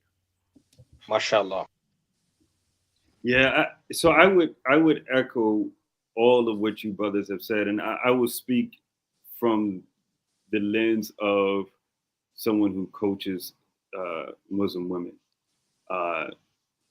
and something that I've seen often, this issue of trust and respect, more so trust. Actually, let me back up. So one of the things that I would say is that's very important, that is not so much a part of the quality of the team, but the quality of the sister, is that emotional regulation piece. Anyone who watched anything I do, you know I'm going to always say you need to learn a modality. You have to learn a modality in order to learn how to regulate your thinking, which then produces your emotions and then influences how you're going to act. And obviously what you don't like is typically a reflection most times of what you were thinking that produced it. Even so much what you tolerate, right? And or your unsuccessful attempts at tolerating certain things. So where am I going with this? The point is, this piece about trust, something that I see so often is sisters will reach out to me, work with me, ask me to vet a brother, ask me to be their Wali, and I serve in that capacity and or serve as their coach in the situation. And then when they get the tingles, when the emotion kicks in, I get ghosted. I can't tell you. I wish I had one XRP, not a Bitcoin, because that's outdated and fleeting. We want that XRP. For all of the XRP. When you say you get ghosted, meaning that they don't need. I mean, I understand. So what happens is this. What happens is they stop booking sessions. They go ghost in terms of communication. And then I found out later on that they're married. Yes. So, I follow up and I finally get a response. Oftentimes I get a response out of desperation. But my question is, ideally, I would assume that we're all driven by our desires to a certain extent, which create, the change in our lives. Like we're not, we're social creatures.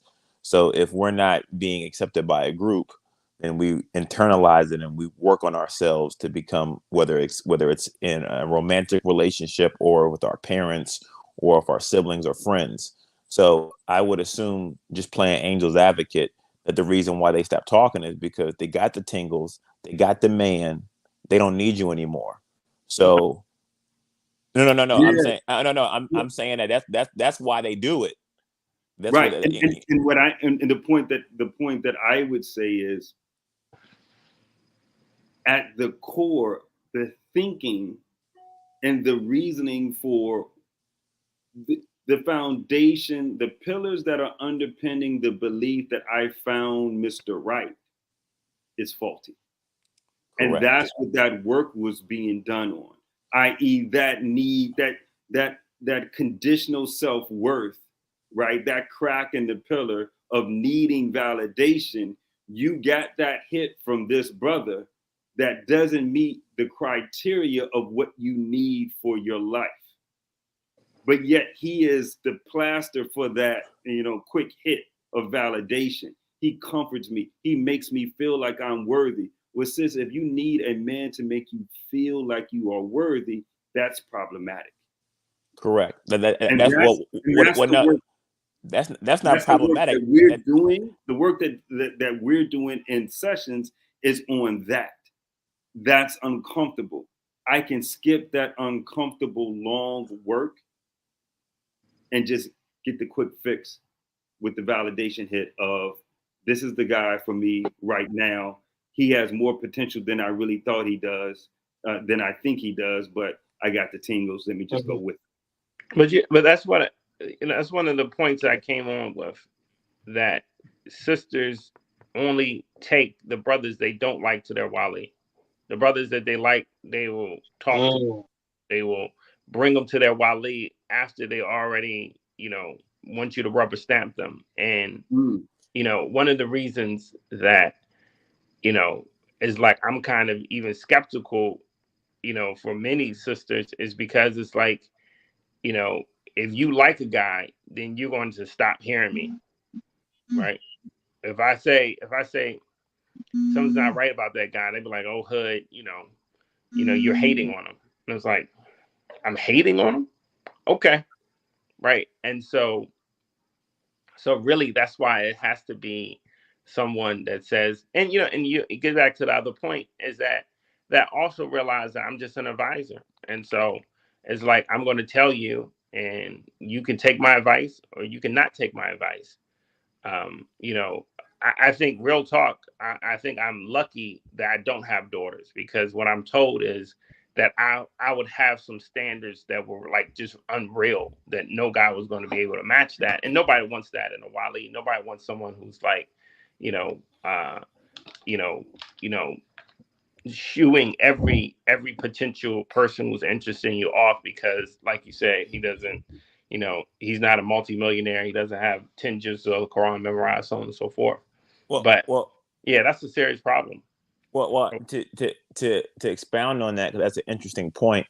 I think that with the tingle component, you can always tell that the degree of, like you said, emotional maturity, emotional intelligence, or how much of it's sinking through based on how they handle conflict. And that conflict component is important in life, because adversity doesn't build character, it reveals it.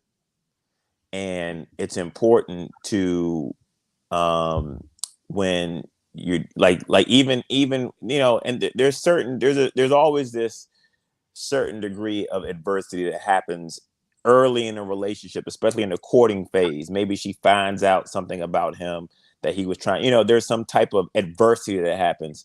And normally what happens with a lot of, more so women than men, is they just bounce. They cut things off, because that's, on to the next one, not knowing that their inability to resolve conflict is the challenge. They think that this problem, I had a conflict with this person, so the next man's going to be perfect, and he's not going to have any conflict. He's going to be perfect. And then when that happens, guy fails them. So the issue, like you say, is the internal of inability to walk through and work through conflict, versus the fight or flight, creating boundaries and moving on to the next guy. So that's the part that, and it comes from trauma, and people just don't know how to, deal with that.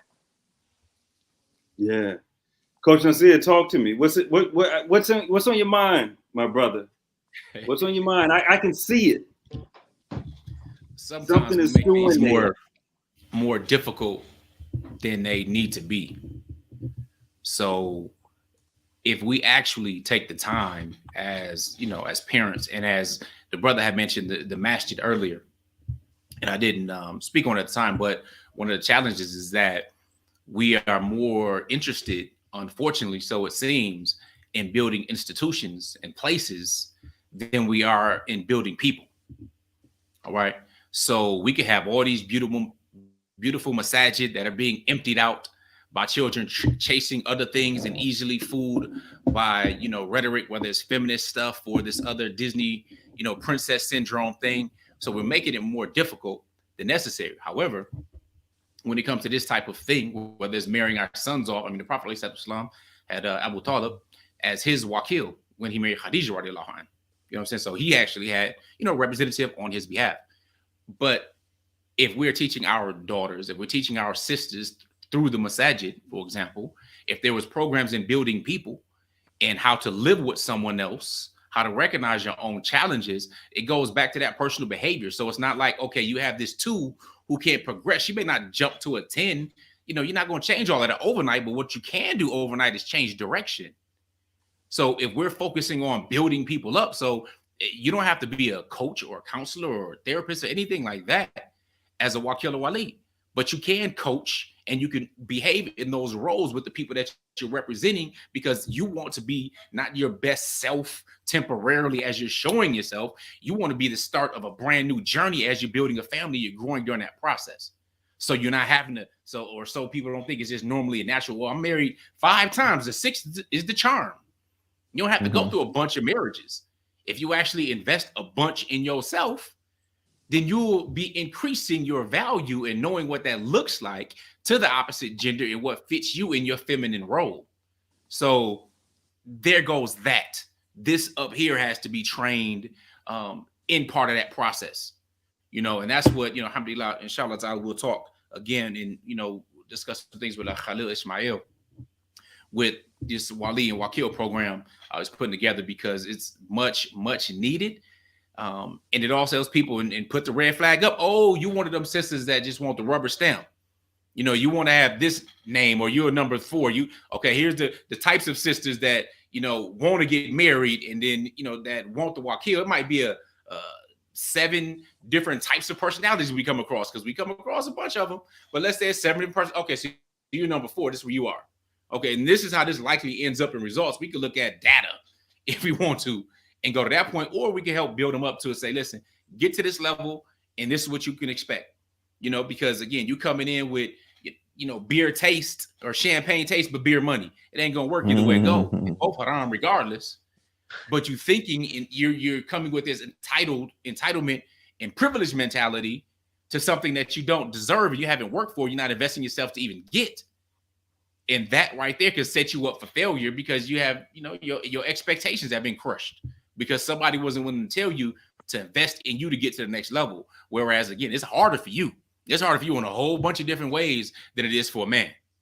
So keeping that in mind, if we are actually teaching them, if we're utilizing these masajid to be hubs for this growth versus just some few events that sprinkle to make them feel good, or, you know, you got a whole thing about unmosqued, like a whole movement on that right now. And people are, you know, having questions about who you bring into the masajid, talking about is more than 2 genders.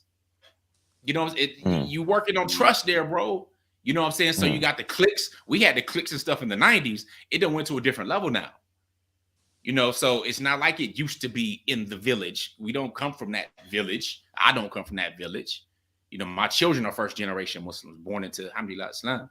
So, you know, again, if we not focus on that critical piece of that GQ, that growth quotient, we're going to be continuing to have this conversation versus, listen, you know what? Our brother has his program. He works with these people. He has his framework. It's being taught all across these different areas. Or you can go online, so on and so forth. Get your mind right. You know, it's kind of like premarital counseling. You know, that premarital counseling is a part of that growth. It's a part of a program to help you develop who you need to be as a husband and a wife. That shouldn't really stop. But it starts before marriage, premarital. It starts even before, you know, seeking suitors, if you will. But anyway, I'm talking too long. I don't want to get cotton mouth. But that's my 2 cents there. Yo, so those are two beautiful XRPs that you just dropped in there, not 2 cents, because you know how we go. Hey, so look, I got a couple quick questions. I don't want to keep you brothers too much longer. Sister says the problem sisters are facing is the father or brothers are not bringing suitors, so they feel the need to put themselves out there. Quickly, 10, 15 seconds, 1 minute. What should they do? How should they put themselves out there to get the best result? Well, I think I don't think women. I mean, women are not going to go with the guys that their Wali's pick. That's just tried and proven that they're not going to like those guys. So I think to the point of what Coach Nasir said earlier about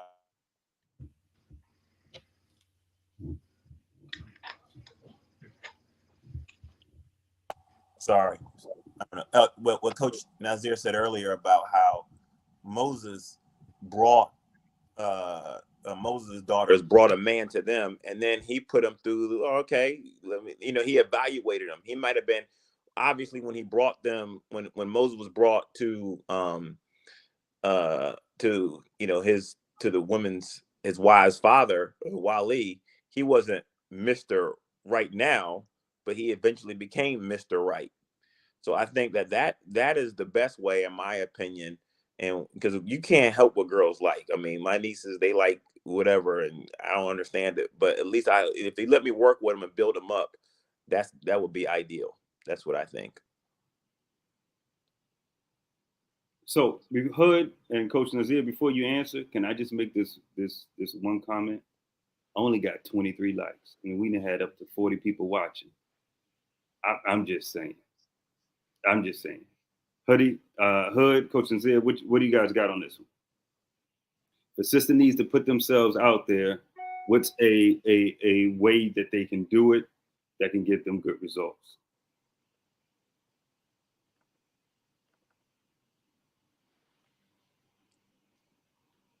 I can't hear you, Hood. Hood, you're muted. Okay, I got called out by a friend of mine because, I'm not her Wali, but I'm working as an advisor. And I think the reality of the situation is that if I'm only interviewing the people that she brings to me, alhamdulillah, I'm doing an asset. But what she was really telling me is that what I need you to go out and find me people. And it really took some, several conversations for me to kind of, realize what she's asking me to do. And because there is this kind of dearth of, available brothers for sisters. And so, yeah, I agree that you have to go through the means, go to matrimonial events, have our dean, whether it's the matrimonial apps. But I think you also have to find trusted brothers who know you, who you ask. Can you ask people do they know anyone? Because, I was completely just fine saying, hey, I'm going to wait till they find someone and then I'll talk to them. But if I want to take a step further, I'll go out and actually talk to people and say, hey, do you know anybody? I have a sister, she's 35, so on and so forth. So I think you have to do both of them. So build the team. And build a team where people are going to go out. You got to ask them, hey, can you go out and ask 3 people, right? Can you go out and ask 3 of your friends if they know someone for me? Got it. And or you can, in addition to that, you can reach out to me, DM me on IG for Soft Light, international matchmaking. I got suitors, brothers and sisters, those that want monogamy and those that want polygyny. Coach Nasir, you were going to say? Good stuff. A brother got to plug his services. No doubt. What did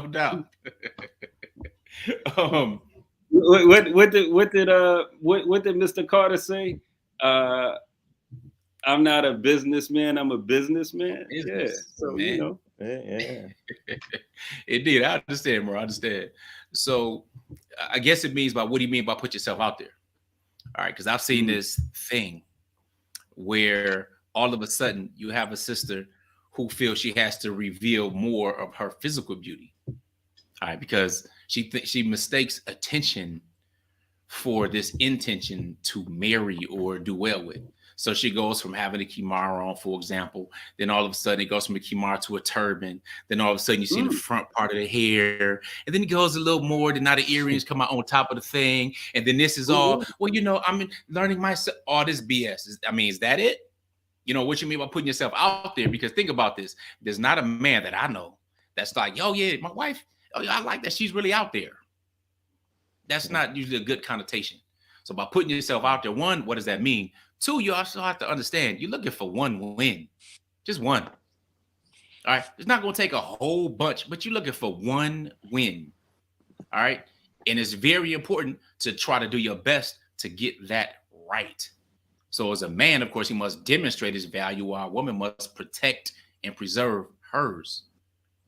So with that being said, like as an example, my daughter, one of my daughters, my third daughter, she said she was the first to get married.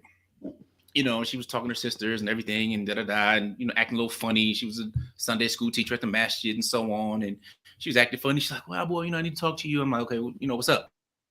And I'm seeing how she's looking and all, you know, shyly and having high. I'm like, you want to get married? Yes. Okay, cool. No problem. All right. Now I didn't know who, so I'm like snooping around trying to find her, asking her sisters and so on. So it was a young boy that she had this little crush on. And I evaluated him, talked to him. He wasn't ready mentally, and he just wasn't a guy at all. You know what I'm saying? She didn't like that fact, but it wasn't it. So I had to look into my network. Who do I know? What brothers do I know? So I had made a joke a while ago about one of my close friends. Alhamdulillah, we did a lot of stuff together. He became Muslim a couple years before me, back in the 90s. But I got married. Boom, I had a daughter. He got married, you know, I had a son and so on. So we were like, oh man, we get older, our children marry each other, blah, blah, blah. But he moved out of the country when his son was maybe like 6 months or something like that. And my daughter was like, I was like, you know, they probably gonna get married. We probably get, you know, see each other again. You know, they might get married. Ha ha, blah, blah, blah. Long story short, now he's a young man. Wasn't necessarily interested in marriage, but I'm checking with my man to see, yo, what's up with your sons? One of the sons was pursuing somebody else. Long story, a little bit longer. Alhamdulillah, you know, it worked out. He's a good guy. Wasn't really making no money, but again, he has ambition. And alhamdulillah, he's doing some stuff now. And alhamdulillah, they're gonna make him some grandparents, inshallah ta'ala, next year. So they end up getting married. Okay. Third son of my friend, you know, brought our families together, you know, and my third daughter. No problem. But the guy she thought, the guy she wanted, the guy she had this secret crush on for 2 years, wasn't it. Now she understands that. Sisters and everybody understand the wisdom behind it and all that. But that's part, you know, and parcel of that process. So reaching out or putting yourself out there, there are people that are looking. All right. I might be going about my daily life, daily business, might be shopping, talking to people, doing business. I'm seeing some other Muslims, they got sons or daughters and so on and so forth. People contacting me, know what I'm doing. And I'm still looking because I have daughters, right? That's still one of the hats that I wear as a Wali and a Wakil. All right, my wives still keep that eye on so they can direct people my direction. So if you're doing, all you have to do is let those people know, your aunties and uncles and everybody who care about morals, they want you to win anyway. You know what I'm saying? So letting these individuals know that can help. That's how you put yourself out there, putting it on the radar that you're looking for something. In addition to, like the brother already mentioned, going to different matrimonial sites, like, you know, brother Ali with Half Ardeen and a whole bunch of other stuff he's doing. We go back over 20 years now. So those are the things, those are the ways you put yourself out there. Do not compromise your integrity and your attraction by being basic. And you know, y'all know what I mean by being basic. You do that basic stuff, you're with a basic dude. Attracting attention is nothing. All right, we're seduced by our eyes. It don't take much. We are created to be that way. You know what I'm saying? So attracting attention, you're not trying to attract attention. You want a husband. So putting yourself out there means something totally different for somebody's a wife material. I knew this even back in Jahiliyyah. There's somebody you might be with for the night. There's somebody you be for your wife. They are not the same. I think Rick James sang about it in his song. So anyway, I'll leave it with that, inshallah. I'm still getting over the bar of the different women don't know the difference between attention and intention to marry. That's heavy, bro. I'm taking that, and if we're in the same room, I'm gonna give you credit If I'm by myself, I'm taking it. Just want to let you know. It's all love, No, man. that's real. That's real. You know what I mean? Because that's the thing. That's that attraction of commitment, right? Because that's what you're looking for, a brother that will commit. And if you start, unveiling yourself because you're putting yourself out there, you're less likely to get the right brother that wants to commit like you want him to commit, right? And that's real. But look, brothers, since it's late, if you don't mind, let me just spice it up just a little bit, just a little bit of spice. Because Coach Nasir, you said all you got to do as a woman is just to get it right once. My question, and I got to take off in about 3 minutes. So okay, so I'll let you answer first. So then my question is to you brothers. I call it the obsession with monogamy. I'm not sure what you brothers would call it. But how does that play into the vetting of sisters, or sisters vetting of brothers? Because I find that some sisters open themselves up to polygyny once they hit a later age and have less utility to add to a brother, when they have less options, so to say. So what would any of you brothers, Hood, I'll let you go first, Sef, since I know you need to go, but that to me is a pet peeve, is this obsession with monogamy that I find sisters have. Well, I think that's just the social conditioning. I think that, the reality is the world is a lot flatter. Growing up, you weren't exposed to what people were doing over in Dubai. But when you seeing people's Instagram lives and you see that woman who has a man that is, making her everything, not knowing that this woman, maybe she was a virgin and maybe she's an amazing cook. Like, you don't see the work behind it. You see just the 15-second clip of her fabulous life and you say, well, I deserve this because, this is what I've been told my whole life. So I don't think it's but it's not so much about what they want, it's about what they do. And I find that when you look at the amount of single women these days, either they're mentally scarred, which is a part of it, or there's just not a lot of quality men that meet up to what their standards are. And you find that you got 90% of women competing for 10% of men just on income and height. We ain't even gotten the character. We ain't gotten a sense of humor. Like, most guys are just automatically eliminated because income and height. So that's just the sad reality of just social conditioning. So I think that monogamy component is they want it all, and they've been told that they shouldn't settle for anything less. And for most women, polygyny and a man being a man whore is the same thing. They don't look at the difference between the two, and it's sad. Yeah, it's sad. But that's the reality. You see the comment the sister is putting up there. Polygyny is seen as something to be considered as a last option from most sisters. Yeah, for sure. Yeah, because it's like, because men, I was talking to Hood about this yesterday, because men have lied to women saying that the reason why men do polygyny is because, you're not sufficient enough, or whatever. And the reality is that men do polygyny because we can. The same reason why women want more children, because they can. It's not because someone's deficient or whatever, but that's, men have lied to women, and so it had that position has been downgraded. Coach Nasir, Hood. Let Coach Nasir go next, because I want to hear what he got to say. I talked to Hood enough. I got my notebook out. Repeat the question for me, brother, so I can make sure I'm clear on what you're saying regarding polygyny. I guess what. So let me tell you my bias in this, or where I'm coming from.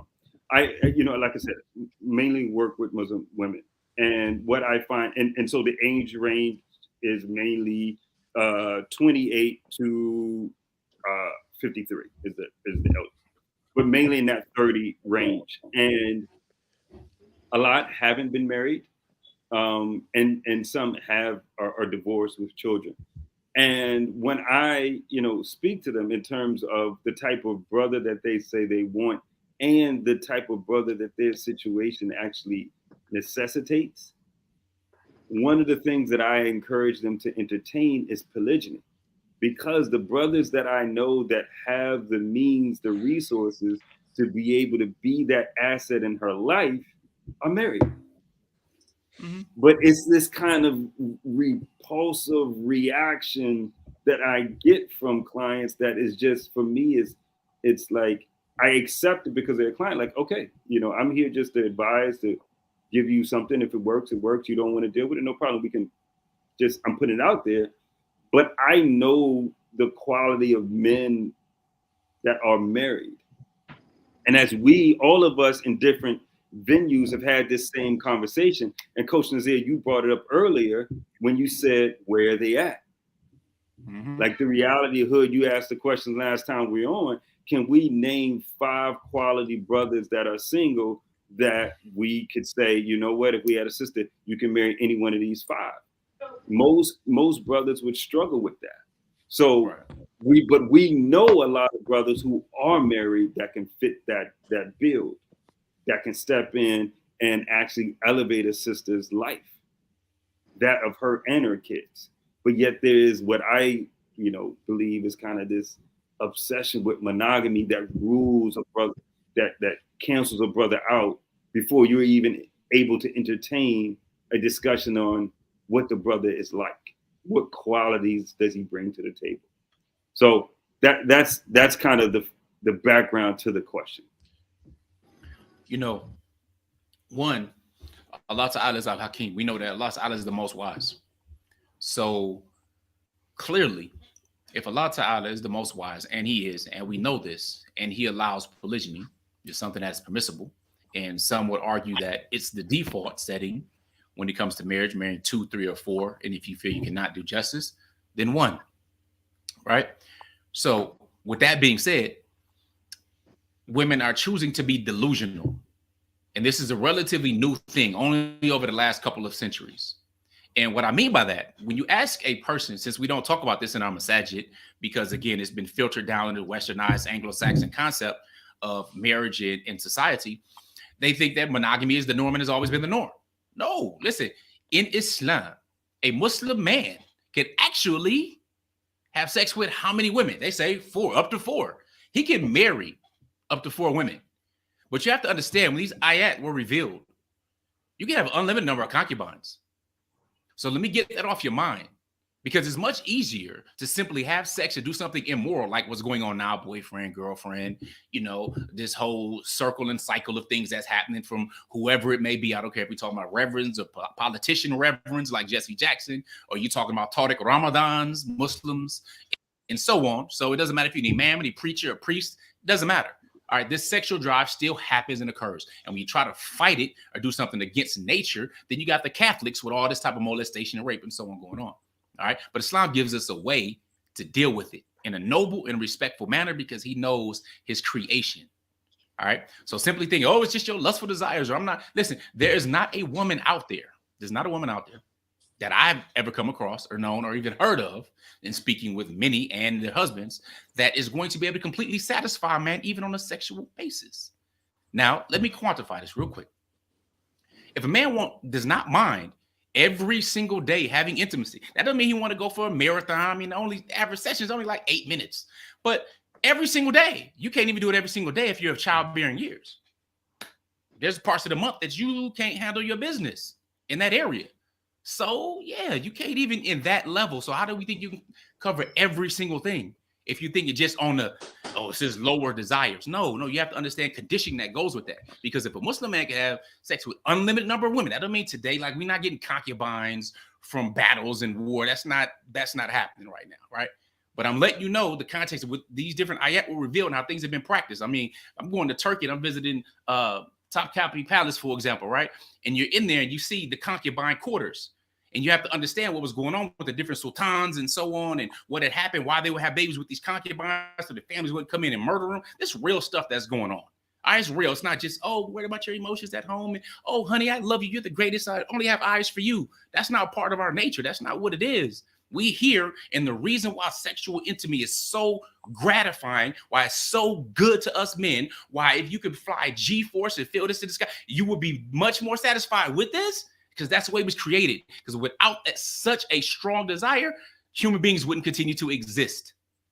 No matter for poor or rich, that desire is extremely strong. Now, having that control, having those morals, and understanding something called sexual transmutation, like is written in the book Think and Grow Rich, is very important, because you can utilize that same energy to build, to grow, and have conquest, if you will. That's the history of human beings. You know, you got progress and you got struggle. You got conquest, you got expansion. All right, that's man, that's battles, that's war, that's killing, that's expanding, that's family. All of that stuff come from it. But Islam said, you know what? Maybe 2, 3, or 4. 1, if you feel you can't be fair and do justice.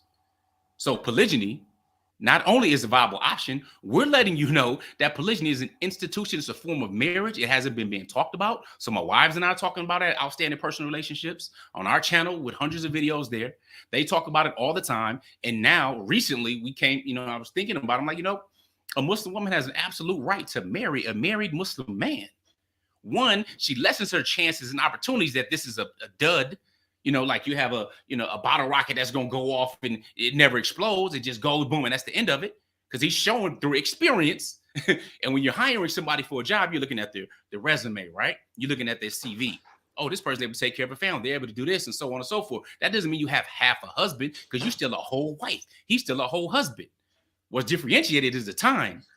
But you'll be willing to deal with the time because you're emotionally mature enough to deal with it. If he's a surgeon and he's on call, or he's a fireman and he has to work 3 days at a time, you have no problem with that. It's the issue that we have to get over ourselves with emotional intelligence to recognize, oh, he has another wife. You know what I'm saying? This is something Allah Ta'ala allowed, because families, no, I can't say why Allah Ta'ala allowed it, but I can tell you that the principle is that the societal well-being is more important than the emotional hurt of an individual. So if we have zina running rampant throughout our entire society because individuals say, no, this is me, it's going to crumble my world, then now we can take part of the responsibility of furthering the cause of the shaitan. We know that the shaitan's #1 goal is to break up the family. How about this? Are you not carrying on the shaitan's goal by preventing the family from even coming together? Preventing a family from even coming together. That doesn't mean it's easy, but it's worth it. My first few years in polygyny was up and down. You know why? There was no practical training and implementation on it. Imams who practiced it were all hush on it. There's nobody teaching the stuff about it. So we had to figure this thing out, reverse engineer it, and then we had to decide, are we going to talk about this publicly and share with individuals? Because we know we don't want them to incur the same thing. Then we come across numerous hadith where Allah Ta'ala says, you know, the one Allah Ta'ala loves best, the one who's the most benefit to most people. And then this brings families together. This helps them with solutions. We want the barakah. We love the dua that we get from different continents, from people that we'll likely never meet on this planet, but we say they dua on Yom Al-Qiyamah. So we decided, you know what? Forget all of the hate and the trolls and all the triggered individuals that have their issues that they got to work out. All right. And let's return to the book of Allah Ta'ala, revive this sunnah, and recognize that it's a solution to modern day problems. There's nothing Allah Ta'ala has given us that's going to get us closer to Jannah, that's going to build this family as a nuclear family who know their parents and can build it as long as that person is qualified to do it. And I encourage every single man to work to be qualified to practice it because of what it will make of him, even if he does not do it. I absolutely guarantee you he wants to. And a man who wants to marry another woman, who wants to build a family and does what it takes to get that done is far better than the average. Because it's somebody who's striving for excellence, striving to be outstanding, while you could be happy with your bum man who ain't qualified to marry more, either because he down here, he's just the average dude struggling to get by, but he's all yours. You can keep a whole heap of somebody who average. And I'm going to encourage those who are above average, those who are striving to marry more, to secure families, to make sure they build in a legacy for generations, because that matters more than the individual's personal feelings where they can get over themselves. Once we can get over ourselves and out of our way, that's when we'll actually be Muslims in terms of the definition of submitting to the will of Allah subhanahu wa ta'ala. So polygyny is a solution, not a problem. You want details of how it became a problem, why it's part of the white supremacist agenda, then look up the book, Public Vows by Dr. Nancy Cott, Harvard professor, white lady. She breaks it down. Why polygamy was on the Senate floor and everything before, and why it's a tool to protect men. It is not a tool. It is not a tool to protect women, because monogamy, contrary to popular fantasy or hallucination, does not mean you can't have sex with other people. Don't mean you can't have, no. Monogamy means you have one legal wife. You can have as many boyfriends, girlfriends, jump down, side chicks, mistresses, all that you want, but you have one legal one. So if somebody's cheating, not really under monogamy, you're not cheating. Because under that whole definition comes all this extra stuff was absolutely allowed. So learn and understand that your Deen of Islam has the answers. And polygyny is simply a solution. And you have a problem with it. Sometimes we think we are more Islamic than Islam. And we know more than our creator. So we should seek refuge with Allah Ta'ala from our own egos. And we should be satisfied making dua for the building of that family. And just remember, if that husband of yours makes it to Jannah, the minimum he'll get is at least 2 wives. That's all. Let me just add this. I gotta go. But preach, tabernacle, mosque, synagogue. You didn't hit it all, brother. The only thing is I want to add is that men, we don't want polygyny. To your point, we would prefer the one wife side chick thing, because that would be a lot easier, less expensive, more convenient. So we don't. That's the part that they don't understand. So I'm gonna check out the book. What was the name of that book again? Public Vows by Nancy Cott. Okay. All right, brothers, I gotta run. It's getting dark over here. Inshallah, I'll talk to you next time. Sound like them, brothers. I appreciate you coming through. Oh, no doubt. Hud, what you got on there? I remember a conversation we had probably almost like 20 years ago. And I remember telling you that I asked women, and this is when I was single, how do they feel about polygyny? And if they weren't open to polygyny, I wouldn't talk to them, period. And I told you the reason for that is because it deals with how they think about their relationship with their man. If they feel like the man is theirs versus the man actually belongs to Allah. And so I remember having that conversation. I think we were at the Adams Center. But one of the things I think about Hyundai cars, right? So 30 years ago, a Hyundai was like some kind of afterthought. It was like, it wasn't a good car. It wasn't really reliable. And if you got one, you'd be upset with it for in 2 or 3 years. And then sometimes, they got new management, they got new processes, so on and so forth. And right around 2000, if you bought a Hyundai, it was cheaper than, Ford, Toyota, Honda, Toyota, Nissan. And so if you got it, you got a good car at a low price. But people were still in this mentality of what it was like in the 1980s or 1984. And I think that's what polygyny is like. I'm going to be honest. I'm going to keep it real. I was, seeing men of my father's generation in polygyny. It was messed up. It wasn't done properly. It wasn't done with hikmah. It wasn't done with wisdom. It wasn't done with them providing for the wives. There was a lot of problems with it. And so we have a whole kind of women who are growing up still thinking about polygyny is done like their daddies did it.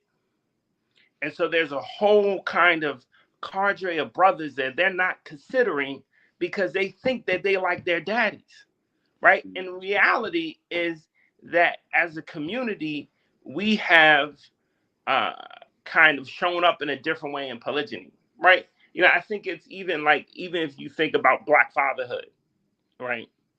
Black fatherhood, if you think about myself growing up, I would probably say half of my friends didn't have a father in their life. And that was really impactful for them. But 90% of those fathers who didn't have a father in life, they turned around and they're great fathers to their kids, primarily because they didn't have a great father in their life. Think about someone like LeBron James didn't grow up with his dad, but think about that relationship that he has with his sons. and think about how him being there for his sons impacts everyone else, because this is LeBron James or any other culture icon. Like, these are not necessarily our models because they're not, part of our faith tradition, but think about Sean Puffy Combs and think about they're being there for their kids in some way, even if it's just financially, bragging about their kids on their platform.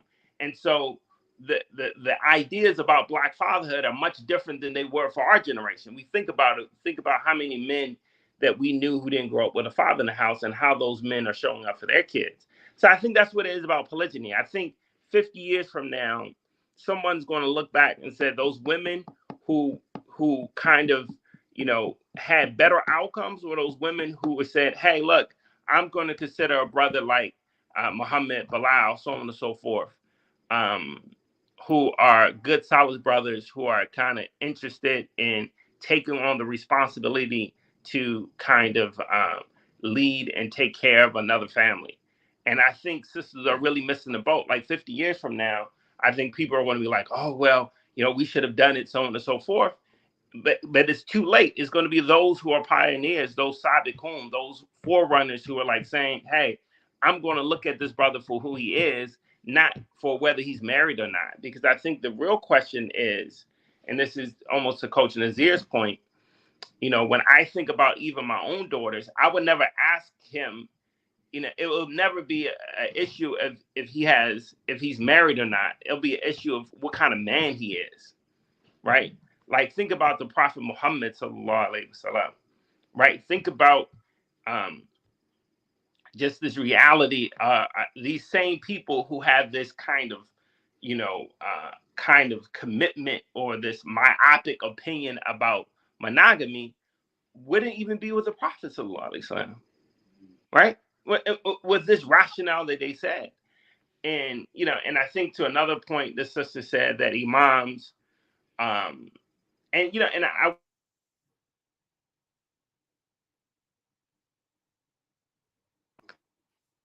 that some of the imams say you can't do it. I just want to give the imams the benefit of the doubt, because if I'm just talking, right, and someone says that to me, I'm like, yeah, don't consider him, right? Just because on the normal surface, there's a lot of kind of underhandedness and that happens with polygyny, because many of these relationships are also undercover to the point of to everybody in this person's life, right? To their mother, to their father, to their wife, so on and so forth. And so I think imams are really trying to battle this.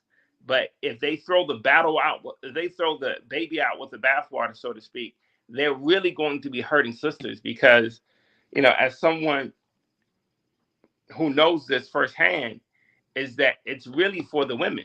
And, that kind of myopic opinion of, oh, I'm only going to figure out monogamy is what has a lot of women, still looking for someone. And, like I told you before, there's many brothers who are married who if I had someone, I would tell them that's the first person you should marry all day, whether you'll be his second, third, or fourth. Because, I see in them, a model of the Prophet Muhammad sallallahu alaihi wasallam. And so I think everything Coach Nasir said was right. I think, women are, for those who are kind of allowing themselves to think about what their father did in the 1970s and 80s. Yet we're in this new world now where we have great models. We have, folks like, my personal mentor, Hassan Clay, Imam Hassan Clay. We have brothers like Coach Nasir, who are really kind of giving people the resources to do it well. And when I say do it well, it doesn't mean that everything's going to work, right? Like everything in monogamy it doesn't work, but do it well in terms of people are being earnest and a commitment to these marriages, whether it's the first, second, third, or fourth. Like, it's a commitment to a marriage that while I'm in this marriage, I'm going to give this person their rights. That's my responsibility. I'm not worried about, what rights are owed to me. I'm worried about giving people their rights first, or giving people the responsibility while I'm here. And so, yeah, you're definitely, it's something that, that, you know, women need not to be afraid of. Right. Yeah. So whether they do it or brothers, not, but like this kind of, oh, you know, if he's open to it and he said this, you know, and it's some situation that he can, you know, put that on the table, and the Wali who is working with her, the advisor, will talk to him about it. You know, how do you see this working, so on and so forth. Yeah. So, You know, brothers, look, go ahead, Coach Nasir. Really quickly, just to No problem. Take your time. I got. We have to be willing to destigmatize these things. All right, polygyny is a form of marriage. That's it. It's a form of marriage between one man who's married to one woman and also another woman, and these are individual marriages. All right, there's no spookiness in it.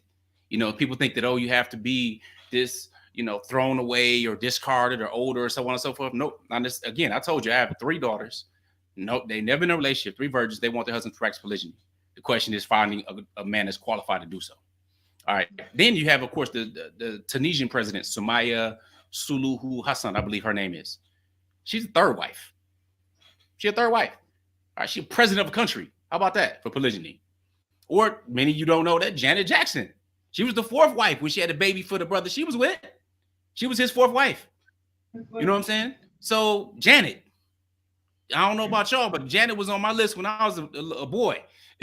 No comment. So I'm just saying. No comment. You know, no comment. So, you know, and we have this thing about polygyny, and we allow it to be, but nah, I'm not allowing it to be no more. We're gonna be a voice against the foolishness. You know, you think, oh, because you're married, monogamy is gonna work. We know that most marriages fail. Most. Dig that. Monogamy, polygyny, otherwise. So are we gonna throw out marriage now? Say, don't get married because it's gonna fail. No, that doesn't make any sense, does it? Again, you have to work on personal growth. Men will still cheat, women will still cheat. They'll still be abusive or try to save face and stay in a bad relationship. There'll still be addictions going on. All these types of things happen. So when we're talking about vetting, this is part of that whole process. You know, whether that be somebody that's saying, all right, are we looking for somebody with these characteristics? Because you're not asking, okay, do you have characteristics for monogamous marriage? And then you have characteristics for polygynous marriage? We said, nah, we're talking about a husband, somebody who's able to, you know, tick most of these boxes for you and not have these deal breakers as a part of it. You know, you as the woman can kind of determine or be advised on whether or not this brother right here that already has a track record of doing such and such, it can provide you with such, and you won't have to work and so on. You know, that's that. Or you can wait or try your luck with somebody else. But just know the facts. The facts are, if you're not working on it and working together, it's likely going to fail. Those are the numbers, and the numbers don't lie. They're not emotional. You can't tweak them. You can't say stuff like I see in the comments talking about all single mothers are also the dads. No, you are not.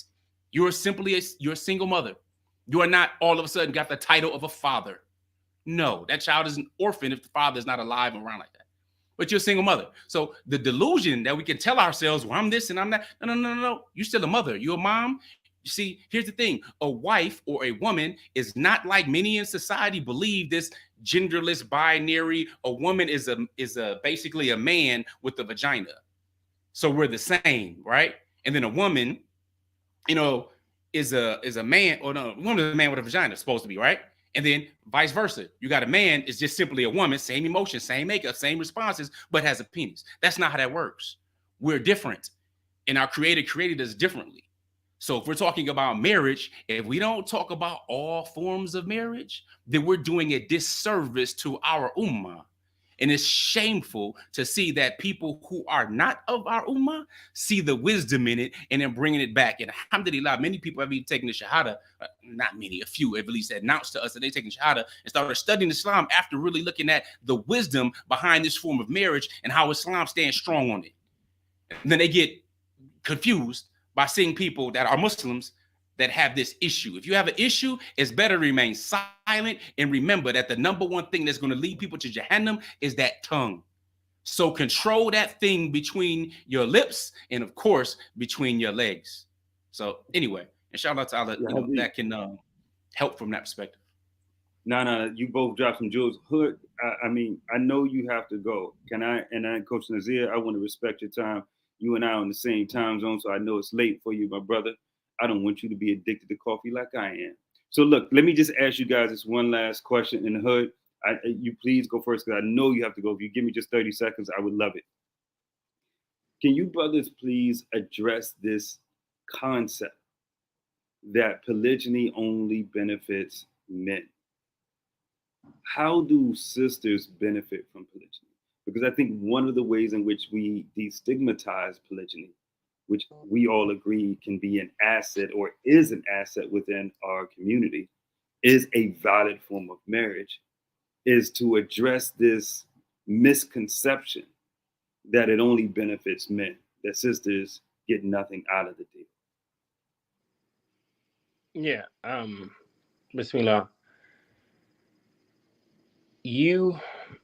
Women are getting a husband, not half of a husband, not a fourth of a husband.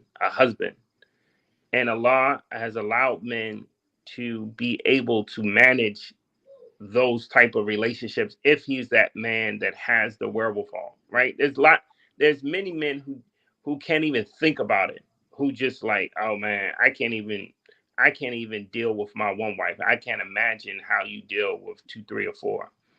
And so in this relationship, for a sister, if a man says, hey, I'm coming, I'm going to pledge fidelity to you, I'm going to provide you, I'm going to lead you, I'm going to protect you, whatever else I've got going over here that has, why are you even focusing on that? Right? I'm here with you right now. And so, I think we're too concentrated on the sex part. I think we're all like, oh, he gets to have sex with more than one person, right? That we don't understand that it's a marriage, right? We do a disservice to even the people that get in, and it's like, oh, so she must not have any other options. It's no, he was worthy. Would a sister rather be, Prophet Muhammad sallallahu alaihi wasallam's fourth wife, or some dude from down the street's first and only, right? So you're really getting a husband, you're getting a man. And one of the things that my wife Jamila said, she said, I wouldn't even marry a man if I didn't think he was capable of handling polygyny. Like, as her standpoint, that he has to be in a way that I have to see him that he can handle a relationship beyond just the relationship with her. And so that's like the kind of quality that she's looking for. And so I think women should open themselves up to the brothers who are approaching them or who are open to this idea, because they are the ones who are limiting their opportunity. And time will show that those sisters who were open, who took advantage of this, versus the sisters who wait till they're like like, oh, I'll do it as a last resort. It's like, brothers in polygyny have to be as discerning picking a wife that they're marrying to in their second, third, or fourth marriage as they were in their first marriage, even more so. Mm-hmm. Even more so. Like 50% of having a successful marriage is selecting a good person. So even more so when you're getting into a situation where it's a second or third or fourth marriage, that you have to be very discerning about who do you want to let in that space. And so, you think like, oh, well, now I am X age and I'll kind of be open to polygyny. It's like, there's no guarantee that somebody is going to be interested in you. So,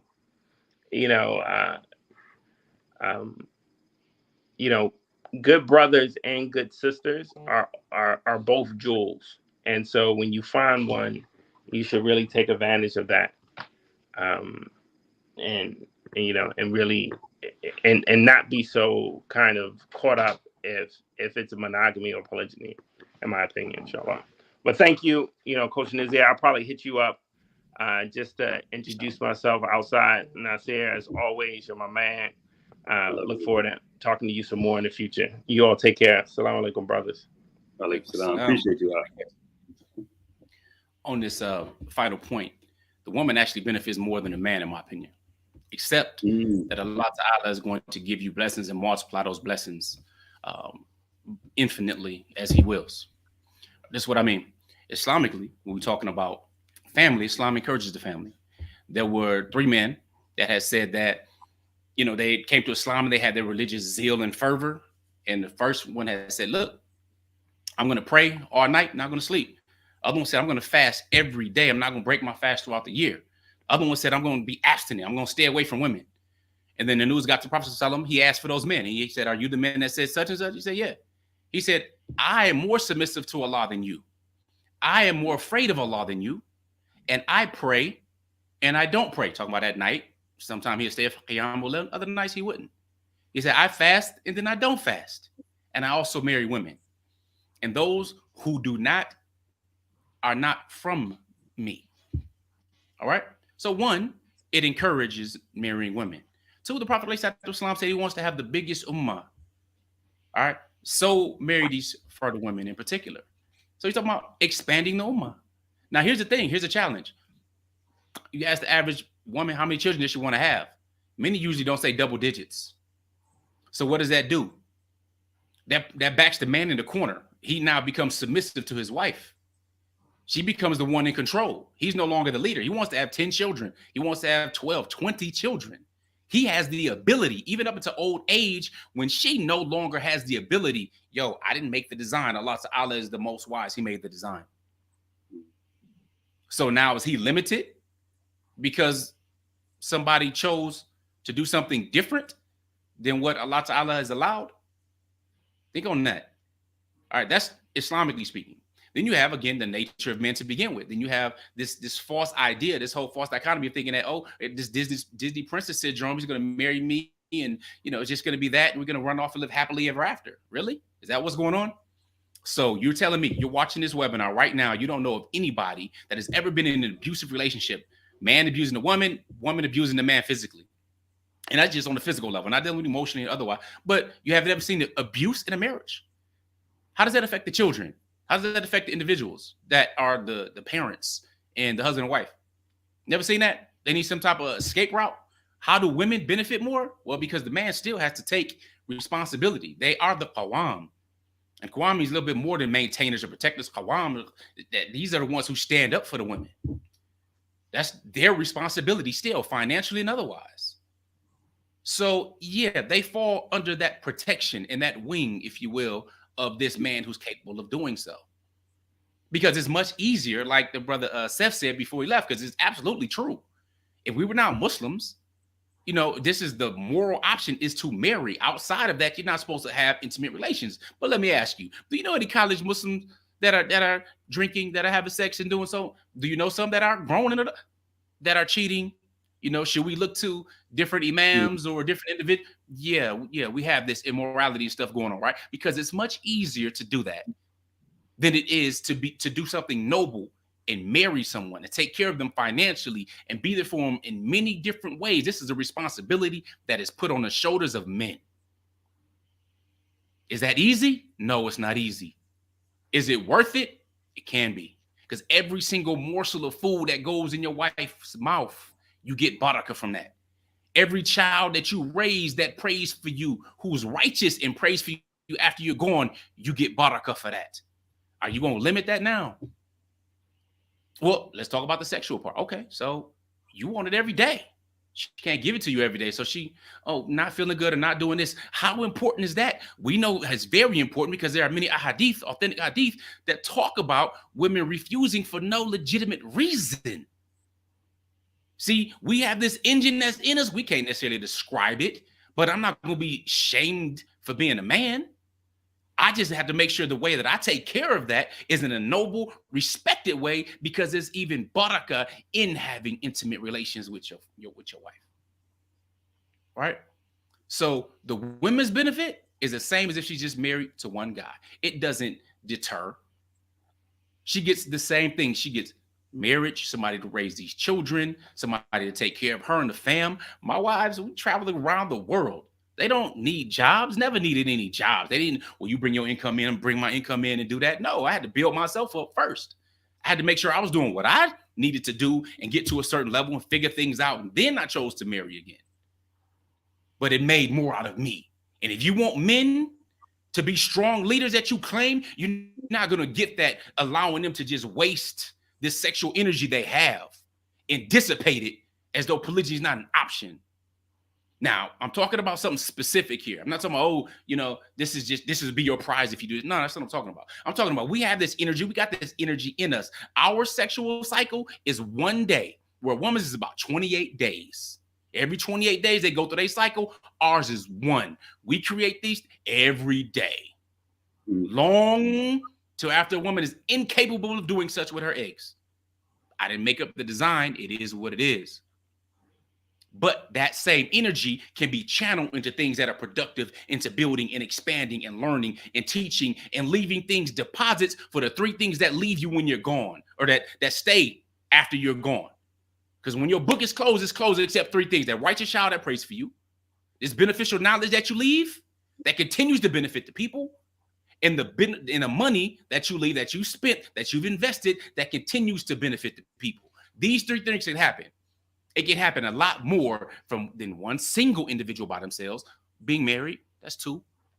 Or having children, or having more and building a huge family and having larger and larger generations, that your barakah will continue. So yeah, there are many, many benefits that come along with that. And don't forget, not only is it that Allah Ta'ala reminds us that we might like something that's bad for us and we dislike something that's good for us. But do we forget the hadith of Jibril? After Allah subhanahu wa ta'ala created Jannah and Jahannam, you know, after he told him to go look the second time and everything, these things that were, you know, easily desirable and easy for your life, and it was glistening and shiny and glossy and party and all good, was straight on the way to Jahannam. What did Jibril say? I think everybody gonna end up there. But on the way to Jannah, what did you have? You had your struggles, your trials, your tribulations, the things that we don't like. What if it's your way to Jannah is to deal with this thing that you don't like, but you recognize it as a part of worship for your Lord and you're rewarded for that? How do we know that this is not there for women as their part of their jihad, if you will? Don't block your blessings, sisters. Don't. Or you end up bitter. I coulda, shoulda, woulda, but I didn't. And I let sisters know, don't, and I let brothers know, because I help them get their shift together. All right, so when it comes to it, I'm helping them with their shift, right? But I let all of them know, don't should all over yourself. If you know it's something that's beneficial, get your barakah now. Stop shoulding all over yourself. I should do this, I should do that, I should. Stop shoulding all over yourself. And take action on what's right and stay away from what's wrong.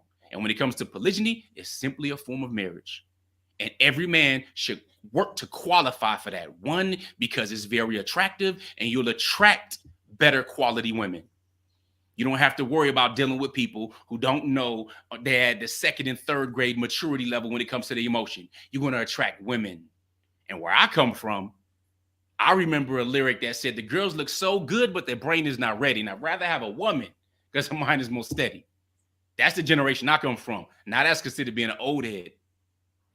But when I'm raising in my sons, because I told you I have 4 daughters biologically, right? Then 6 sons. But 5 daughters I'm responsible for my bonus daughter and the bonus son. So I have a son that's 15 that will be more and well equipped by the time he's 17 and 18 years old than men already in their mid-20s, closer to 30. So I'm working on that now. And he's the example for his younger brothers because there's responsibilities that come along with that. Not just because, oh, your father and his wife teach on outstanding personal relationships and they talk about polygyny and stuff all the time. No. I hope that all of them have at least 4 wives. And they're capable, of course, first of all, to be able to do so, to multiply the barakah that come with that. Because we only here for a short time. If we recognize when we're traveling, we done already checked in on our birthday and we soon to check out. So ain't no time to think we own Allah Ta'ala's creation. I'm trying to put deposits together that multiply far more than our XRP for my akhirah. So inshallah Ta'ala, that helps. But women benefit much, much more than the men because there are outlets, there are escorts, there are prostitutes, there's porn, there's all these other ways to reach climax. Plenty other ways. But none of these are moral ways. None of these are noble ways. But this noble way you got a problem with and would rather have a husband there, then that's a check of your own heart and your iman. All right, that's a check of your own heart and your iman. When it takes more than twice the man to practice polygyny into another marriage. That's why you ain't seeing a lot of them out there. And you hear the horror stories because negative news spread 13 times faster than positive news. The brother was talking about black fathers with a CDC article came out and said black fathers are more involved in their lives than any other race of parent, any other ethnicity. But you would hear it and you would think that black folks is the most people on welfare in the United States when it's white folks. You know, you hear about Kyrie Irving, you know, our brother Hafidullah, may Allah Ta'ala keep him firm on his iman. You hear about him and what's going on, but you don't hear about Brett Favre, former Packer quarterback, stealing $5 million and all this, because that's the system that we in. Don't forget, Malcolm told you the media will have you hating the person that's the victim and loving the person that's the oppressor. Similarly, you might be blocking your blessings, disliking something that Allah Ta'ala had in his wisdom put there for you. And he didn't address you in making that decision on whether or not your husband needs your permission or to tell you or any of that stuff. That he knows why in his ultimate wisdom. So inshallah ta'ala they help that. Jazakumullah khair. Appreciate you having me. Definitely a pleasure. It's not that was beneficial for the people. It was a jewel or jewels. And this comment, sis, this is why. So earlier someone mentioned, are we still talking about vetting? The answer is yes, because polygyny is a form of marriage. And what I see is oftentimes we block, as my brother said, block the blessing. We block the opportunity for marriage that comes in the form of polygyny. And that's one of the things that, again, I see is we kind of subtly, and this is the mental part of it for me, the thinking part that's a problem, the limited thinking, is that we're putting, although we don't say it, we're putting a box on our Lord, right? That his decree, his blessings for us in terms of marriage has to come in this box, i.e. the monogamy box. It can't come in another form. And that's a very unhealthy space to be in terms of your relationship with self and your Lord, to put him in a box. Although you may not formally say that, informally, that's what you're alluding to. And so to this comment, so is it mandatory to have multiple wives? That was not said. That's not what we are saying. I would suggest you go back and listen to this 2-hour and 48-minute session that we gave with all of the brothers. Coach Nasir, I appreciate you. I appreciate all the brothers that have come in. Look, I'd love to have you on again. Let's break this down even further. There's so many comments in here, a lot of questions that I don't want to bring up right now because it's late. But I think this is something we need to address. I'm seeing it from my lens as a coach in the community. I see the number of sisters that are looking for marriage. I see the lack of brothers that have qualified themselves to be husbands at this point. And we're only harming ourselves. Right? We want to change the direction of the Ummah to something that is stronger, that we build a nation, we build an Ummah, we build families. We can't have this view of polygyny that's counterproductive, or marriage, period. And sisters, you got to stop this degrading and shaming language that you impose on other sisters that do decide to engage in polygyny. But I'm going to stop there. And what I'm going to say to my brother Nasir, thank you, I appreciate you. And look, to everyone that's still here, please like and subscribe to the channel. Next week, we are going to have a follow-up to this conversation. I'm not sure what the title of next week's show is going to be, but Sister Naima will be settled and we'll be able to have our normal show. I'm just going to look through the comments right quick. Appreciate you all. Before you leave out, make sure you subscribe and like. You can also purchase a brother a coffee. You can buy a cup. Let me see if there's any comments I need to respond to before I go.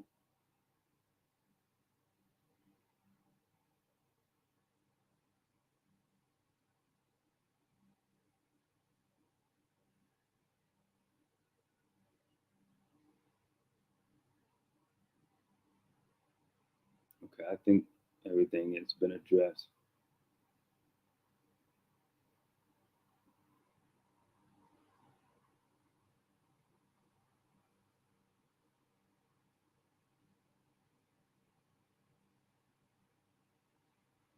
Yeah.